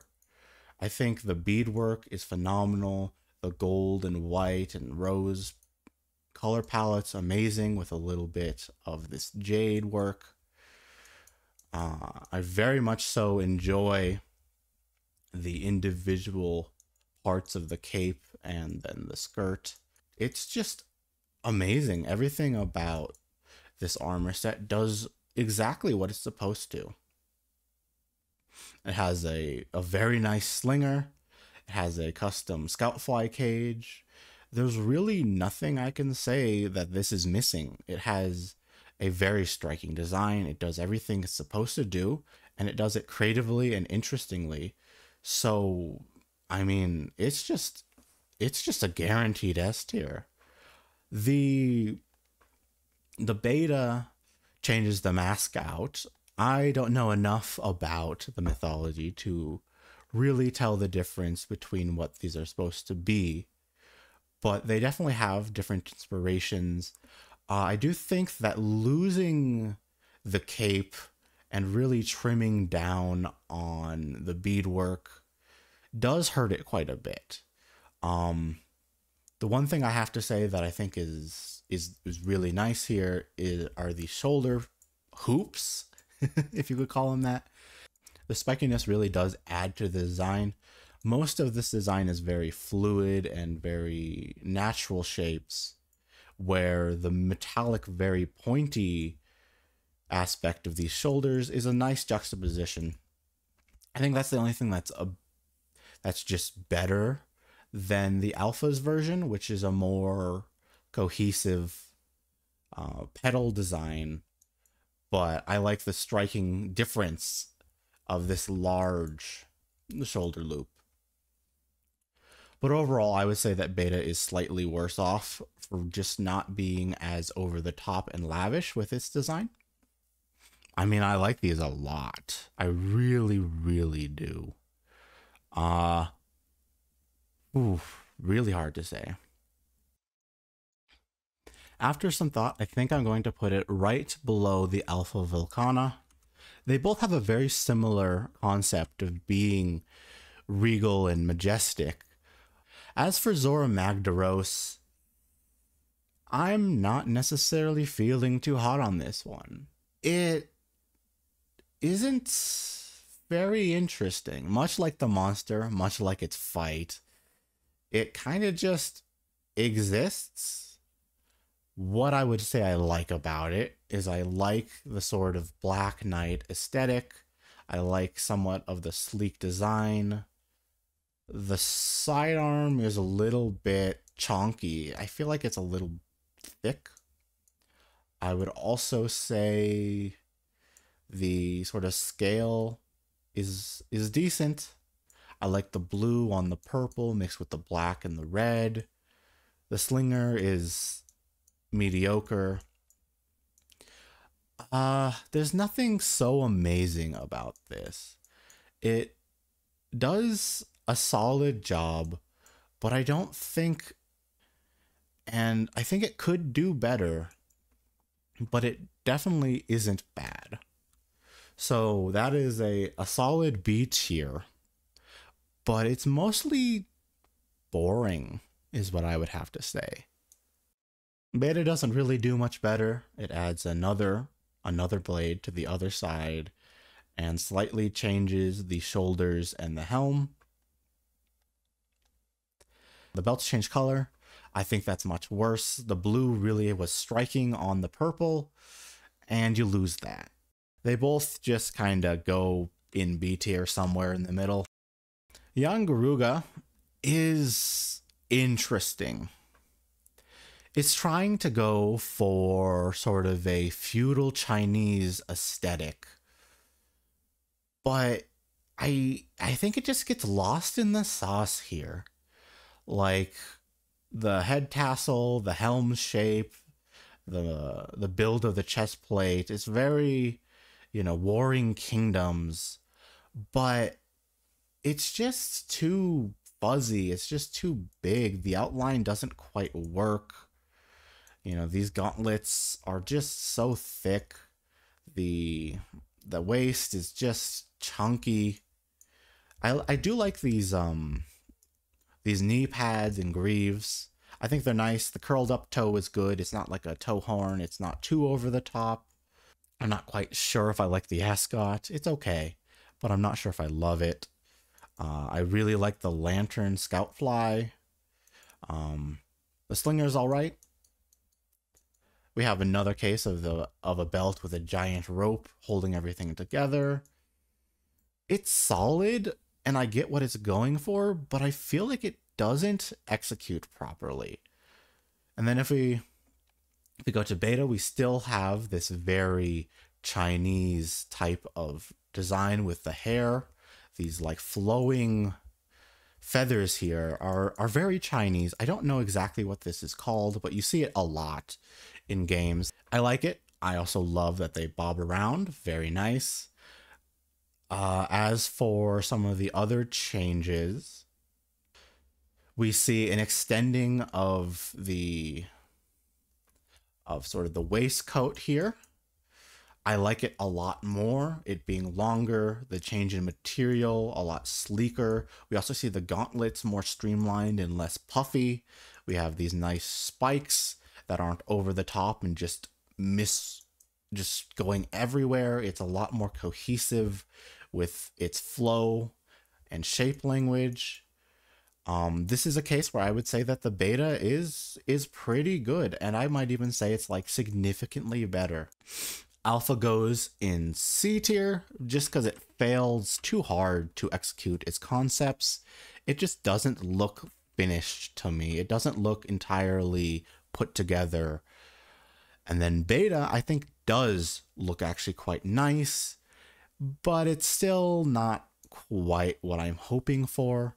So I'll put it right below the Banbaro. They're very similar, where they have nuggets of an idea, but they're not quite doing it. But one is a glow up and the other is a major glow down. Although with this next one, I think someone forgot to lock up the wolves. We have Zinogre. Zinogre takes the sort of bestial wolf aesthetic and sort of throws it all together. I would say I do sort of like the horn design of this helm. I really like the sort of fur elements because one thing that Zinogre is known for is the fur and the bugs that live within it. I would say there probably should even be more fur, and then I would love to see little bugs scattered throughout the armor, giving off little sparks of lightning. You don't really see that here. Another notable thing is that the legs are asymmetrical, where we have this fully plated leg, and then we have this more like hide leg here. And the arms are asymmetrical, where this gauntlet, of course, looks a lot better than the slinger. The slinger is okay. I like the sort of horned bit, but I feel like there's too much horn, too much bone for the Zinogre. It should be more fur, more lightning, and less of the horn sort of look, because the horns are only a small part of Zinogre, and we've seen so much of this sort of furry, horned creature, where Zinogre has something unique, and it's not really being executed here. As for the armor itself, it's alright. I mean, I feel like this is just a B tier armor. It doesn't have anything particularly nice about it, but I wouldn't say it's awful. And then for Zinogre Beta, it's using the lightning aesthetic a little more in the horns. There's not actually that much difference. It loses the asymmetry in the shoulders. I do like the fact that the gauntlet changes to being at least more Zinogre. Like having more of the blue skin and less of the horn feels way more natural. You know, all of the asymmetry really gets taken out, which I don't think is necessarily a good or a bad thing, but losing all of the horns and actually just using more of the Zinogre aesthetic, I think, is a glow up here. But it's still not amazing, in my opinion. It's still just kind of an armor set that looks like the monster, but doesn't really play with the theming of the monster. It doesn't really execute particularly well. So, I mean, that's a weak B tier. This is an armor set that I really only see what it could be, but what it is alright. Golden Loon and Silver Soul are just recolors. I would say Golden Loon Alpha is much better than Golden Loon Beta. The green kind of doesn't contrast enough with the gold, where the blue is a very classical contrasting color to gold. I mean, this sort of indigo blue on gold is a ancient color pairing, you know, dating back to Egypt. And it's a good one. There's a reason why it's so old and so well used, is it's a strong color combination. This sort of snot green doesn't quite pop in the same way. As for Silver Soul, I think that it's kind of just the weakest Rathalos color. It's too flat. You kind of don't see much. It's just gray and black, and it just kind of gets, I don't know. Like, the colors are super boring and super drab. Golden Loon goes above the other Raytheon, just because I like the coloring more than the other alternatives. Silver Soul goes below the other Rathalos for the inverse reason. Lunestra, Luna uses the same theming that Teo does, but I think it does a better job of it, or at least a more interesting job. I like the patterning of these black speckles on the white fur. I think that the sapphire blue is equally as interesting as the sort of ruby red that Teo has, and the sort of more cloaked and hooded aesthetic, I think, just makes it more interesting to me. We have a fairly gilded sword here, and then just the 3 tiny knives. We have the same sort of crown armband here, bracelet, whatever you would like to call it, But at least this one's gold. It's way, instead of using the silver color that Teo does, using gold here is a much more interesting pairing in my opinion. So I think it's these little details that really make this much more interesting. And then with the beta version, we lose the mask and gain the face. And we sort of gain this skirt.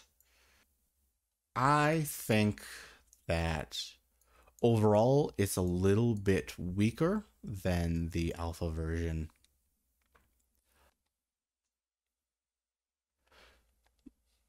Mostly just because I don't think it necessarily blends with the rest of the armor particularly well.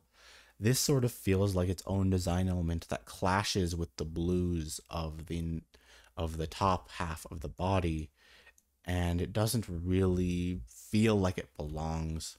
The only thing I would say that's actually quite nice about this armor set is that you can see this sort of blue tassel, which is either not present in alpha. Yeah, it's just not there. This sort of blue tassel is quite nice. This, bright sky blue rope here is a nice addition, but I think that's the only change that I think adds to the design. The face being exposed is fine, but the skirt, I just don't think that this properly matches the flow of the armor set. All that being said, I think it really is just a nicer Teostra. Luna does a stronger job than Teo does, just like the monsters. Luna's the better one. So as for Ruiner Nergi, they, both the alpha and beta version, are quite similar. The biggest difference that you can see here is the color. A fire red to a fairly deep purple that has some shade hues over the course of the set. We have lighter purples and blues and darker purples and blues sort of in the center. We have the horns, which have a little bit of opalescence. That's a very nice touch. We have 2 axes on beta. What about alpha? We do not really have anything here. We have a really nice scout fly integrated within the belt, much like the Savage Joe. Same for beta. I really do enjoy the axes. I am very biased towards purple, and I think that purple and black is a very nice aesthetic, but also I think that purple and red really is quite strong here. Let's see. We also see a slight difference in the shoulders with this black, and then the gauntlet is also a little bigger, or the gauntlet is a slightly different design here, where this design has more outward spikes. I would say that I like the shoulders of the beta version more. They just sort of show these sort of opalescent horns, and I think that the decluttering is nice here. This is too much. You can't really see what it's supposed to be. This layering I don't think works out particularly well, where these 2 horns have a much nicer aesthetic, and then these smaller peripheral horns don't block the way. That's really the big differences between alpha and beta. We have the shins sort of have the inverse where this is big, and then these are a little more cluttered. I would say that I like the sort of knee guards of alpha a little better.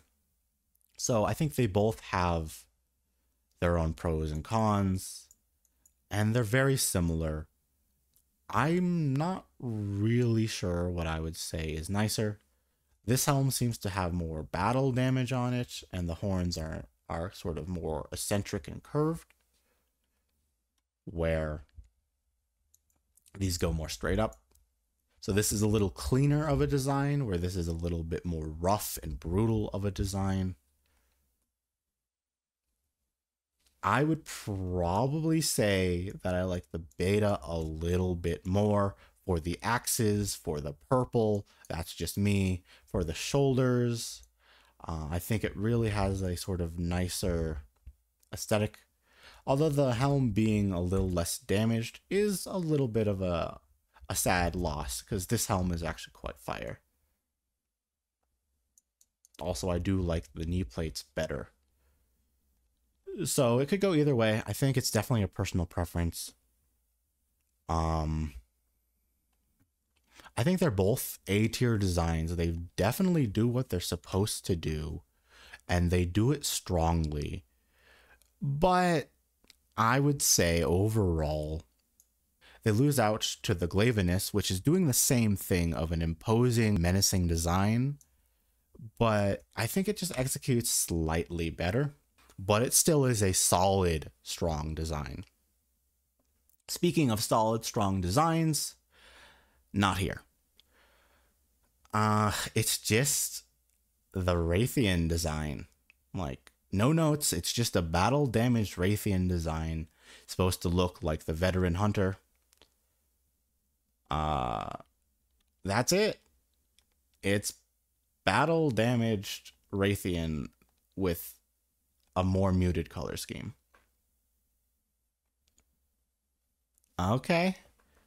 It goes next to the Raytheon, I guess.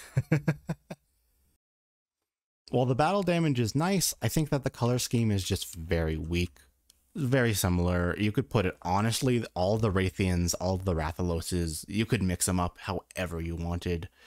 They're all just the same. They're recolors, and none of the recolors are really amazing.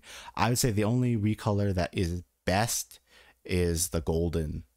We got some monkey business, and oh boy, what's going on here?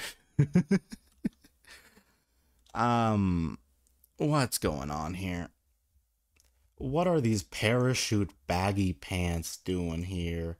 Why the dual tails and bangs? The horns are nice, but this helm is so ridiculous. The pants are goofy. I mean, MC Hammer called. I mean, not much about this is particularly good for me. I think that it's a kind of ugly armor set. I do like the very long hair in the back, but the pants and the hat, awful, just unsightly. I can't even look at it.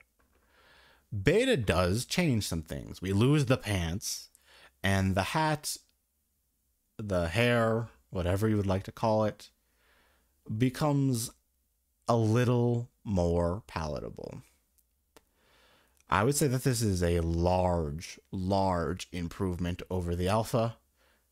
And we have two katanas on the back, along with another blade for the carving knife.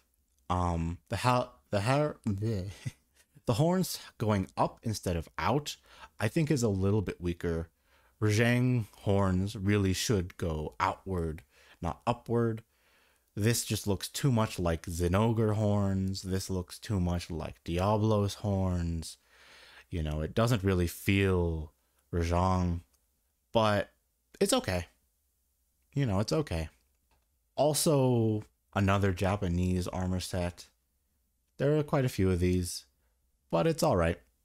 I don't necessarily see the Rajang as a particularly Japanese themed monster, but I don't necessarily know if I would call it like Indian, even though it might have that sort of pronunciation if you go by the handler. So it's alright. Alpha is super ugly, but it is at least a little nicer than the Vespoid. When it comes to beta, I don't feel much. I think it's either a very low B tier or like somewhere in this upper C tier. I really am not sure how to place it. I would say I do like it more than the Anjanath, so I'm just gonna put it at the bottom of B tier. Now, the Furious Rajang fixes all of the issues. I mean, it uses the fur as a strength rather than a weakness. I think that the normal Rajang does not actually place the fur in its design well. It feels mismatched and like it's fighting it. But the Furious Rajang goes full monkey mode, full tiger mode with these stripes, with the face, with this big burly shell. We have these beads. This feels a little bit more Indian with these sort of necklaces and bracelets. And I like the way more monkey aesthetic for the monkey monster. Both alpha and beta are pretty similar. I would say I like the darker color scheme and these outward horns. Once again, I think that the Rajang really does like outward facing horns rather than upward facing horns. I do like the top knot here. This top knot is not used really in many armor sets, and I think it works pretty good here. I'm not really sure why a monkey has horns, but they do, and you have to hit them, at least for the Furious Rajang, that's for sure. We also have a somewhat custom Scout Fly cage. I think you see this in one or two other places, but it's at least a rare one. The Slinger, I think, is custom, but really not. It's pretty stock, very boring. This gauntlet, though, very nice. I like this. They're both really nice. And I think that these go in A tier. They finally take the weirdness and the growing pains of the normal Rajang and actually find a compelling use.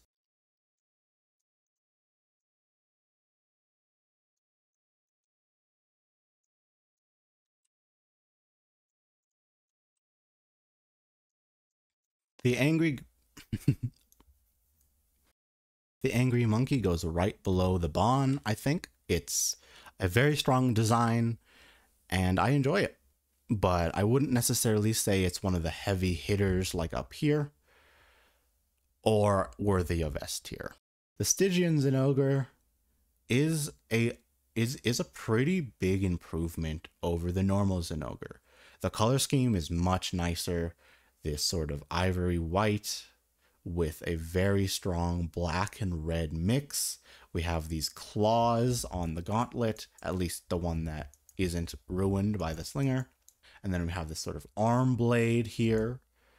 We have a normal carving knife. And I like the helm. It loses the sort of awkwardness of all the horns on the previous design and really goes for something that's at least a little bit more the body of the Zinogre. These are actually Zinogre horns, not just this weird plating. And it gives it sort of this, you know, bestial face here, which is a pretty big improvement in my opinion. I would say though, I do not like this mask. This, to me, crosses the line from sort of being themed like an animal to dressing up as your fursona.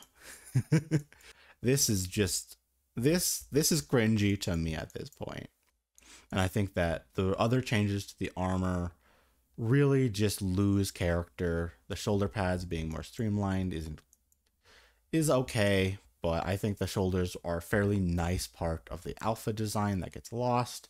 And then we also lose the clawed arm here.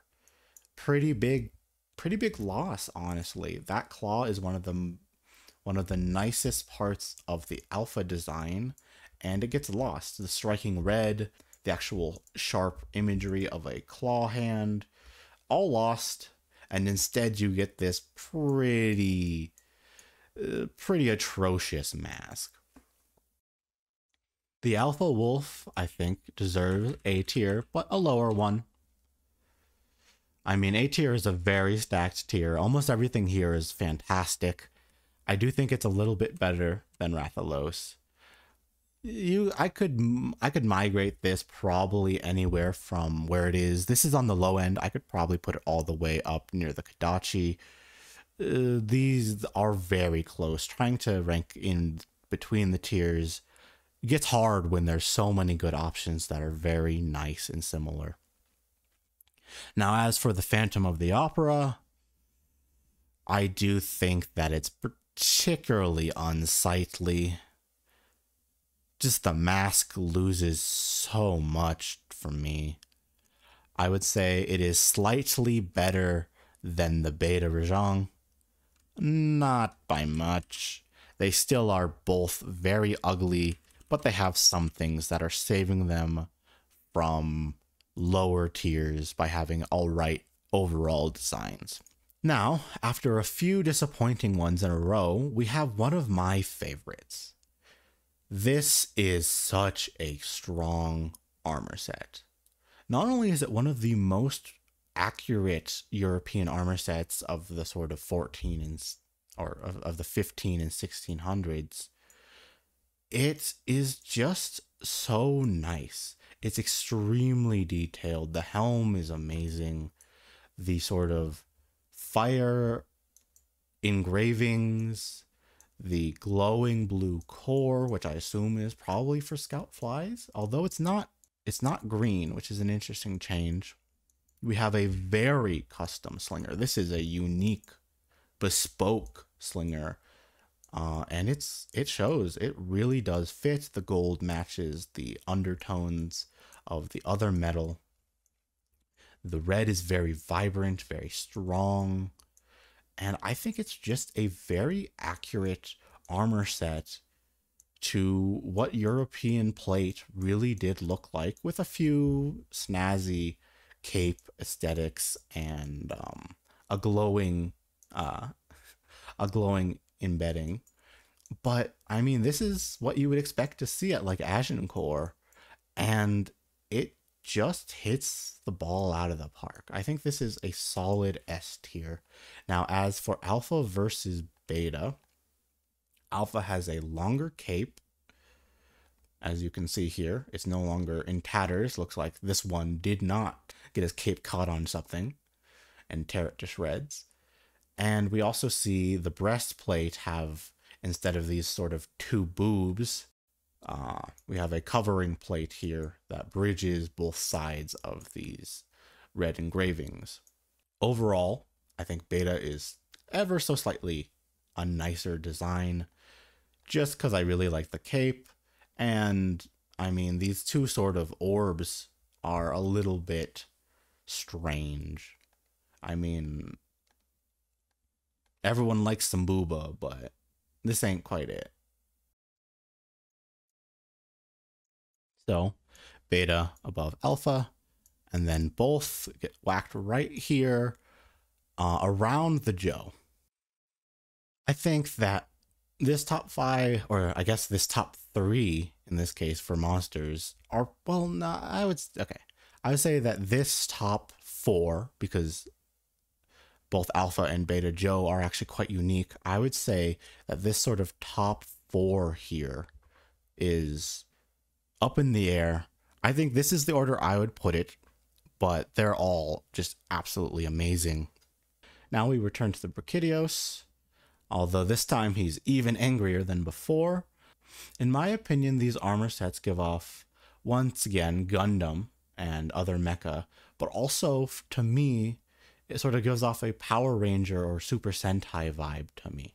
I'm not really sure why it is. Maybe it's the green and then the visor.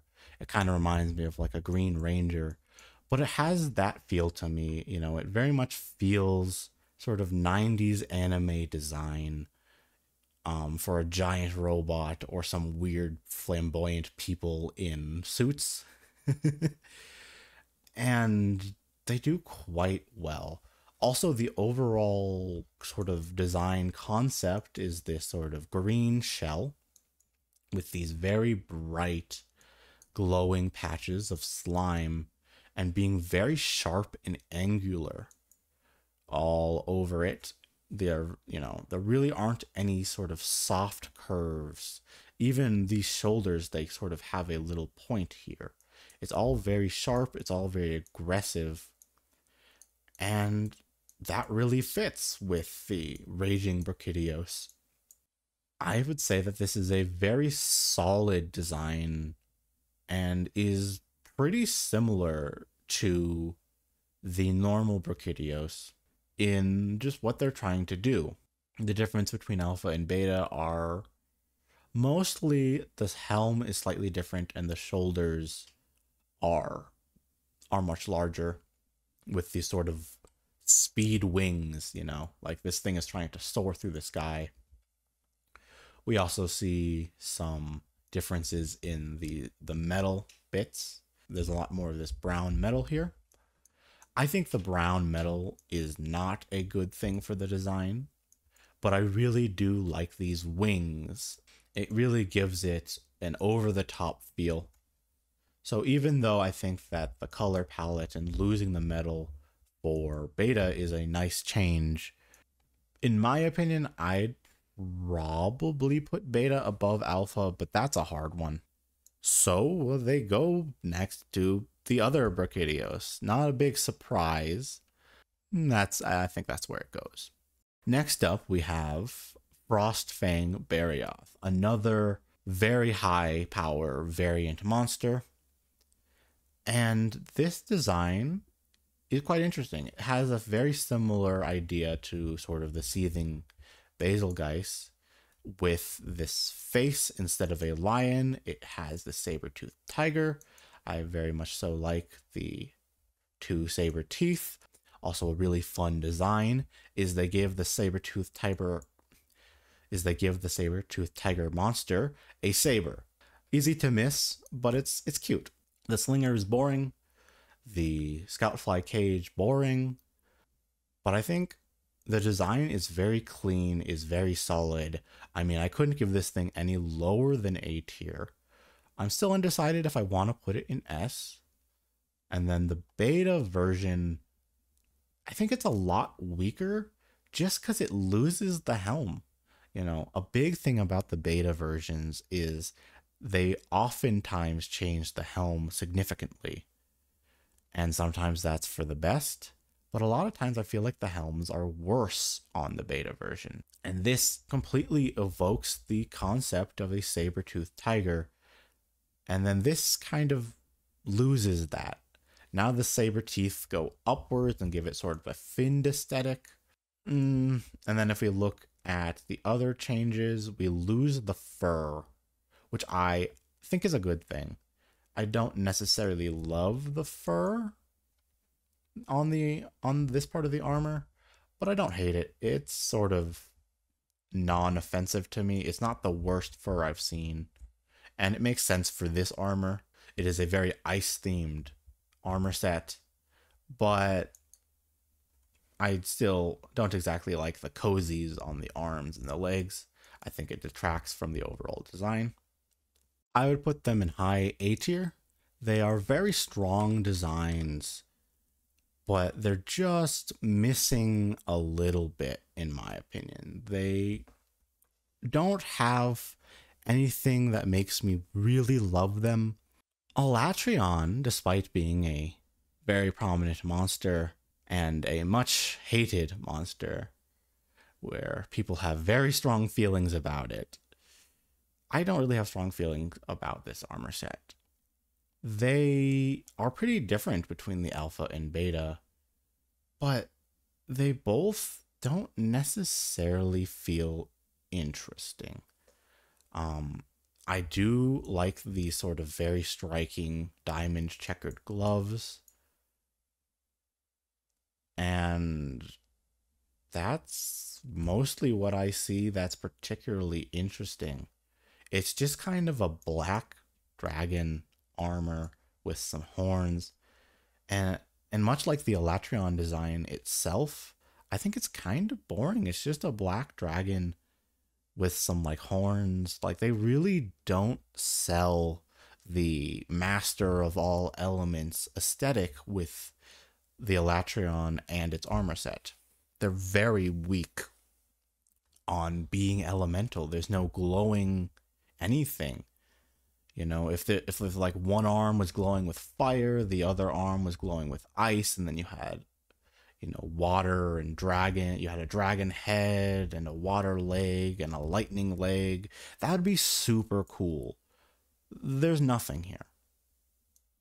And the beta Alatreon is nicer. I think the more sort of tower vertical design rather than this sort of batter design is nice. You do lose the gloves, which was one of the only things I liked about the alpha design, but it still falls into the same trapping. It's black scale armor that is just not very interesting, and it has such a boring slinger. I mean, why is the Elatrion such a weak design for such a strong monster? The black dragons in Monster Hunter don't have a very strong design. Fatalis gets away with it because it's just supposed to be a black dragon, right? Its simplistic nature makes it strong. Elatrion doesn't get the luxury of being able to be the big, bad, European dragon. It has to be the master of all elements and its own thing. It can't follow in the footsteps of Fatalis, but it does. And it wallows in it. There's nothing particularly interesting here. For that, it gets bottom of C tier. Not quite the worst, but not very high. With the comparisons to Fatalis, now we're on Fatalis, and it has a similar idea. It is sort of black dragon, very stereotypical, very cliche sort of demon king, JRPG overlord. Fatalis is doing its role perfectly. It's just a demon lord. It's just a big bad evil dragon, a big bad evil guy. And the eyes are very nice. They track you, as you might be able to see. And that's a nice little touch that the eyes actually track, or at least appear to. And one of the really nice things about the beta set is you have these ginormous wings and a second eye in the chest, and you can really see the eye tracking here. It's quite the nice touch. I love the tail. It's very floppy. The wings also have a little bit of jiggle to them. It's just a great armor set. It really is. And you see the smiling visage in the actual face. That is not present here. That's more of almost an ooh smile if you think that whatever this is a face. Where here it's just a big snarl, and we have the fingers with spikes on them. We have these big wings. Beta Fatalis has so much charm to it, and Alpha Fatalis does a pretty good job. I think that I would put Beta Fatalis in S tier, and Alpha Fatalis doesn't quite beat A tier. It doesn't have the pizzazz that Beta does. And this is the huge difference between Elatrion and Fatalis as monsters, as armors, as everything. Other than their in-game fights, everything about their design, Fatalis just does better. Beta goes in the top 5. The strongest armor set in the game is also one of the nicest looking. Who would have thunk? As for Alpha, I would probably just put it at the high A tiers. Now we have another pretty interesting armor set with the Kluv Taroth. These are both pretty different. I would say that Alpha very much so goes for a satyr design with the horns, the exposed chest. It's very promiscuous. We even have goats on the shoulders. We have very long flowing hair. We have a very nice jiggly scaled golden coattail. The slinger is all right. Don't really have any problems with it. A very nice scout fly cage. It does look like a custom carving knife. Very hard to tell in here, but it looks unique. And it's a nice one. It really, really is. And the color palette is good. The exposed chest is nice. But I also like that they put whatever this is. It almost looks like paint or like embedded jewelry. I'm not really sure what this is supposed to be, but it looks really nice. And then for the beta version, it feels extremely feminine, but I don't mind it. I think it does a good job of having a sort of feminine form on a male body, unlike the Kieran does. This fits. It feels powerful. It feels strong. It feels much more like drag than just not wearing clothes that fits. It feels intentional and it looks great. We have a nice cage here, and we almost don't have a slinger at all. Actually, this is really interesting. Is this the only armor without a slinger? That is a huge plus. That is an absolute W, basically not having a slinger. And then I really love the full dress. We have the really lavish cape. This one sort of has a split design, very strong, very bold. And then we have horns that curve back that no longer feel so much like a satyr, but they still are very strong and very enjoyable. Both of these designs are very interesting. Also, the hair is normal hair rather than this super shaggy hair. I kind of miss this amazing hairdo. It's kind of sad to see it go. I almost think that this would be a really nice blend, but as you can see, the clipping is horrible. Something of this idea would be probably the ideal for me, but nope, we have a much simpler hair. And I think it's very strong. I enjoy both versions for what they're trying to do. You have the satyr and you have, the drag queen, and they're both great. And I think they go up with the heavy hitters in the top 5, 6. I guess I'll put beta above alpha. Now we have a lot of one-offs. And so we have the 2 gammas. We have Namile Gamma, which I think is a pretty big glow up. Quite literally. I mean, this is so vibrant. The pink glowing eye seems much brighter, at least in terms of the color choice. The lights being blue, along with sort of the fuchsia, makes it feel way stronger. I think that they also have a more distinct feel because the body is so dark. It does an amazing job. It takes the right Namile and makes it even better. This is just a better version of the previous Alpha Namile, both in mechanics and in presentation.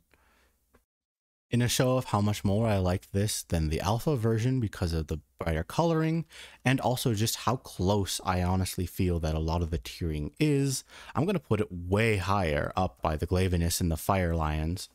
Velkhana Gamma is interesting because I don't actually think it's really much better than the original Velkhana. This is one I'll have to go back and look at a little closer. I think it's mostly just brighter. Yeah, it's just all very frost white compared to the more varied colors of the alpha.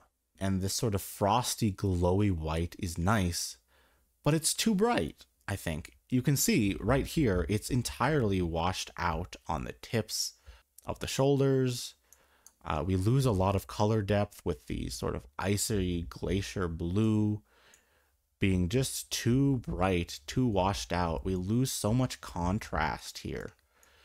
The design is still rock solid, right? It is hard as ice, but you know, it's dripping. It really is.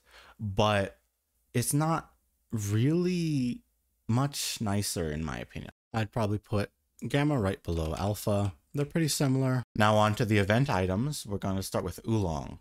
Overall, I'd say I like this armor set quite a bit. It's got a very nice color scheme to it, right? Very much Chinese New Year, with the reds and the whites and the golds. That's a very strong combination. I also love the pants here that has two monsters on it. I think it's supposed to be a Tigrex, and I'm not entirely sure what this one is, but I think it might be a Nargacuga. I don't think it's a Raytheon or Rathalos. This fur bit kind of makes me feel like it's a Nargacuga with the eyes, but I'm not sure what this here is. And then this just screams Tigrex to me of some sort. We have another rope belt, and we have a lantern. Looks like a nice paper lantern, very much fitting the theme of... I like the texturing on this white bit of... I like the texturing on the white elements. Does a very nice job of just adding a little bit of extra flair. We also don't have any slinger, which is very nice. Not necessary at all. And I think that the gloves do a pretty good job of being interesting and layered. They don't feel like too much. I think that this sort of bracelet is a little big, and then the gloves having these like knuckle guards is a little bit strange. Feels a little bit like a boxing glove, but it's not so bad.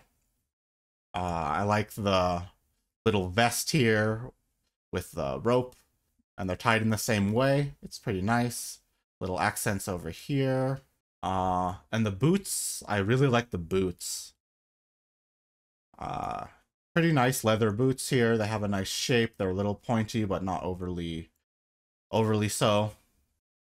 The one thing I have to say about the pants is the silhouette and how it squeezes into the boots and the feet. Looks a little bit abrupt to me, where it's very puffy and then it's very slim. I'm not sure I love that, just in terms of that shape. But other than that, I think this is a very solid armor. Another thing that's a little bit problematic is the hair. Not only does it not use the hair color that it's coming out of, it does have some clipping issues right here at the connection. It's very wiggly, which is nice. I also like this bead or wrapping here. That looks pretty nice. It adds a little bit to the overall fairly bland hair. But I think that the hair kind of messes up. It doesn't make you bald. It doesn't actually blend in with your hair very well. The normal character hair very well. So I think that's the weakest part. Looks like you also have another monster. This looks way more like a Rathalos on the back here. Just by the head shape, I feel like it's a Rathalos. Hard to say though, because the hair is in the way. Both hairs. I'd say that Oolong is a low A tier armor set. It is nice, but there's a few flaws with it, and I think it could be a bit better. And it isn't quite over the top enough for me to want to put it in S tier. Moving on to Astral now. This one I think is very, very ugly. I do like the moving textures. The star patterning is nice, but there's just a lot of issues with it. So for one is this sort of transparency effect where you can see through it. It has very bad resolution and just like dithering, I think is what this is called. But it just doesn't look very good. It's very checkerboardy, and the effect just drives me crazy. It just doesn't quite technically look very good in these sorts of spots. Even on highest settings, it just has a lot of issues where it doesn't look good with the transparency and the texturing. It does have a little bit of wiggle, which is nice. The gloves are actually pretty good. They don't really have that issue because they're solid. The gold accents are okay. These sort of leafy pine cones almost are kind of interesting. And then you have this like weird strap over here. But you kind of, I think the technical issues don't look great. Also, you're just kind of a dude in tights. The underlayer is a little bit boring. You have some armbands here, but they're not great. And then I think the overall like head scarf here, I kind of get what they're going for, but it just looks too fat and too sort of lopsided in my opinion. I think it looks very ugly. Not only are there technical limitations, but I just think that it's just too glittery and the textures don't look very great and the overall form factor is pretty poor. So this is, you know, it's not great. It beats out the Vespoid and that's really just it. As for Rose, this one's a little different in my opinion. It's definitely better than Astral. It definitely is going for that sort of romantic feel. We have the rapier on the side with 4 buckles on it for some reason. Just cause, right? More buckles. More good.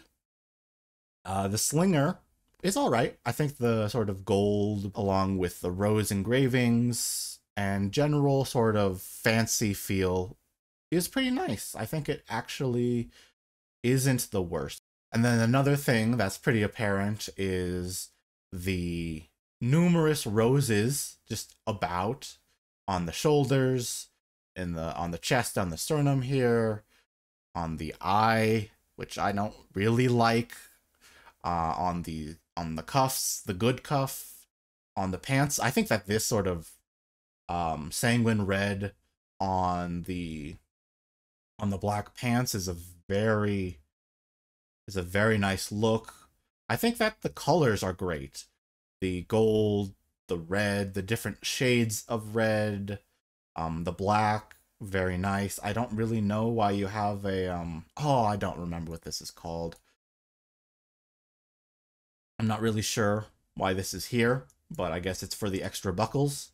The shoes are alright. Kind of just looks like some loafers. But they're not so bad. I really like the inside of the coattail here. Got sort of a petaled aesthetic and a sort of silvered look. It's just some nice detail. I do think this sort of beige sort of partial layer here isn't the greatest. Nor is this chest binding. I'm not even sure. It doesn't look great. I think that if it was more of a solid coat, a solid red coat that didn't sort of have this midriff here where the shirt's coming through, I think it would look a little better. I do like the silvered aspects that are sort of a accent color. That's very, very appealing. And the back is what you'd expect, right? More roses. You see a few straps on the back. I also think that the armor set looks better without the head. I really don't like the rose covering the eye. It just, to me, it's just too in the way. And also the hair itself, I don't really love the haircut. So I think that without the hair, it is a little better. And I think the coat could use a slight change. I don't think it's fully realized what it's trying to do. I think that the roses on the shoulders are a little bit much. There's a bit of issues here. I like the buckle. I like the pocket watch, but it's just leaving a little bit on the table. I think it could do a little better. All that being said, I think that Rose is probably the top of C tier. It's almost acceptable. Just a few things need to be touched up. Moving on to Passion. This one I like a whole lot. The feathers, the strange bird beak, that does it for me. I like the earrings with the feather tassels on it. Once again, we have some body paint and an exposed chest. I think that works pretty well. A very minimalistic slinger. We also have a really nice solar centerpiece here for the scout flies. We have some sandals. Kind of hard to see with the rug, but here we go. We have the sandals. Toe ring on it too. Got a little bit of a thigh cozy that's attached to the pants, these shorts here. Got lots of crescents, got lots of moons, stars, you know, just lots of solar iconography here. More sun motifs. I do like the sort of shoulder pauldrons. The bands are nice. We have some really strong color mixing. You know, it looks like the Crimson Kuropeko from older games in a lot of ways, where we have the sort of fiery hues mixed with the subtler blue. It's quite nice. I really like the plumage. You know, it sort of has a very Mardi Gras feel in a way, while also being somewhat Mesoamerican. For me, I would say Passion is a low S tier. It's actually very good. And it's a little bit more than just summer themed. It has, you know, it's not just, oh, summer sun, a pair of shorts and a t-shirt. It's way more creative and way more interesting. Demon Lord is, well, I mean, there's a lot going on here. It's definitely a visually complex design. We have completely different arms. We have this dark, shadowy arm with the evil power, the red radiating through it. There's a little bit of weirdness right here as they connect, but fine. And then we have a completely different cuff here, a very big cuff with a glove. I think that this is interesting. I think I would like 2 of these shadow arms more than this difference, but it's not horrible, and it gives it some variety. And then we have a really nice tailcoat here on the inside. I really like these swirls, and I like the color. They really pop. There's something about it that just makes them, it makes them shine. And then we have these bloody drippings from the cape. That's a very nice aesthetic. And then you can see sort of it move in real time. The pants, there's not so much to write about. They're pretty mundane. The boots as well. They're really not the highlight of the design, but they also don't take too much attention away from the important parts of the design. And then the elephant in the room is the bleeding heart, and I like it. I think that the heart is very cool. I like the bubbles as well. That's such a nice touch. I think that the scout fly cage is also very nice. Not a lot of belt buckles, actually. Kind of surprising. But I think that the heart is very cool. You also get pointy ears, I think. And then these red eyes. That's very nice. I think the collar being furred, I think I would take the fur off the collar and have a more of this patterning on the collar or something similar to it, because I think this looks super nice. In terms of these straps hanging down, I don't love them. The back is just the cape, but the cape is great. You know, one thing about the backs of armors is you're going to be seeing them a lot because that's where the camera is naturally located. So I think that this is just a very, very strong vampire, but there's some weird X Factor stuff, and there's some extra, you know, very nice elements of the blood and the arm and the glowing eyes and hand. It really plays with this sort of Halloween vampire spook in the night and makes it something way more than just, oh, it's a vampire. And for that, I think that it goes in S tier. I think it's very strong. Now going to some of the oddballs, we have Azure Age. Starting off, we have a custom hairdo. I think it's pretty nice. I think it generally fits with the furred elements on the collar and on the hip here.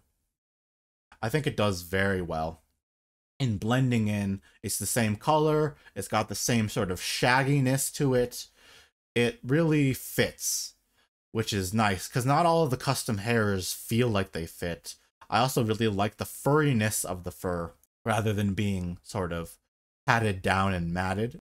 There's some nice elements like the red ropes and the red armbands and tassels, and then on the necklace having a red thread. And then we have a lot of this azure blue and this strange orb on the neck. I like the flower and then the rope having more petals. A very good touch for the scout fly cage. The slinger is very tucked away, not obtrusive. I like the layeredness of the bottom of this outfit. We have not only this inner layer, we have this mid layer and the outer layer. They all have their own sort of coloring and texturing and patterning. We have some tights on this base layer with some sandals here. We also have the weapons on the hip here. It has a pretty nice sort of fantasy Ronin, fantasy samurai aesthetic. So I think that overall it sort of has that larger than life Japanese warrior feel, and it does it super well. As for being A versus S, that's really hard because I think it does the general atmosphere extremely well, but I don't know if there's anything that is really hoisting it up to S tier. I'm gonna throw it in high A tier. It looks great, but there's not something that makes me love it. There's nothing that makes me fall in love with it. It's just all right. Buff body. I mean, it's what it says on the tin. It's just a buff body. One of the things that really annoys me is the skin color is different. You can see that the face is much redder than the creamy skin here, and that drives me pretty crazy. All right, if we look at Passion, there's like way more of a redness here. There's way more of a red hue to the skin. But if we go to Buff Body, it loses that red hue and becomes a little bit more creamy, a little bit more yellowed. I think I would dislike it less if it was more of like a spray tan color, but being just a little bit yellowed instead of a red hue, that's very jarring. Also, the slinger, for the most part, this is a naked guy, and the slinger looks a little weird here. They should have maybe went with a smaller slinger. I like the little almost air tag sort of scout fly cage. That's pretty good. I mean, in terms of the actual underwear, it's just a tidy whitey. That's about it. The socks, ankle guards, I mean, they have the guild symbol on them, but it's really just some feet. Although if you really look at the feet, you can kind of tell that the toes are fused, so that's a little bit not great. The arms, we have this little sort of heart rate monitor here. The arms are very vascular. We got good abs, we have good pecs. It's a very, it's a pretty buff, lean, aesthetic guy. And there's a little bit of jiggle, actually. You can see that the pecs, they jiggle, and then the thighs also jiggle. Unfortunately, the worst sin this armor set commits, the ass doesn't jiggle. What the fuck? That's a huge loss. But generally, I think that this is, it's a pretty nicely sculpted body.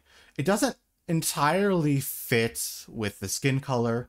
I don't know how this would look on like a darker skinned character. I don't know if this would adjust the hue or this, adjust the skin color for darker skinned models. I hope it does, otherwise that would look really bad. But I think that it's all right. This one's hard to rate because the novelty of being naked and being buff is that X factor that would make something S tier, but it's also just a buff guy.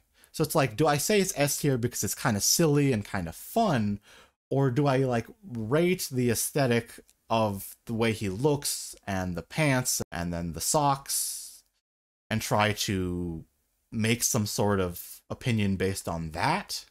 And that's a little tricky. If I were to rate it for aesthetics alone, I think I would put it in low A tier, but rating it for just general appeal, we will bring it up to somewhere in S tier. There's not so much going on. It's just a buff guy. So I'm not going to give it like really high tiering.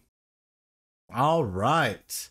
The final object. But this time I came prepared. I'm going to take this from you and give you the baseball. Now you have something to hold. You don't have to cry. Poor little guy. So now that we have our Poogie with the baseball, we can go on to Pearl Spring. This one is just, you got a monkey on your head. That's it. There you go. That's the armor set. There's a monkey on your head.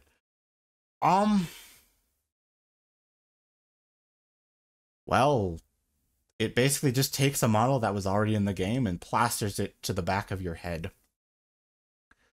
It does wiggle a little bit.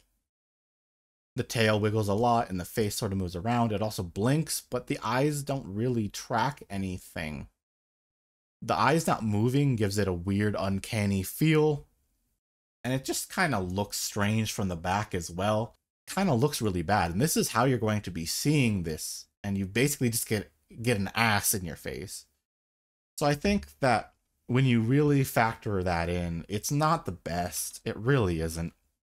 So I'll probably just throw it at the bottom of B tier.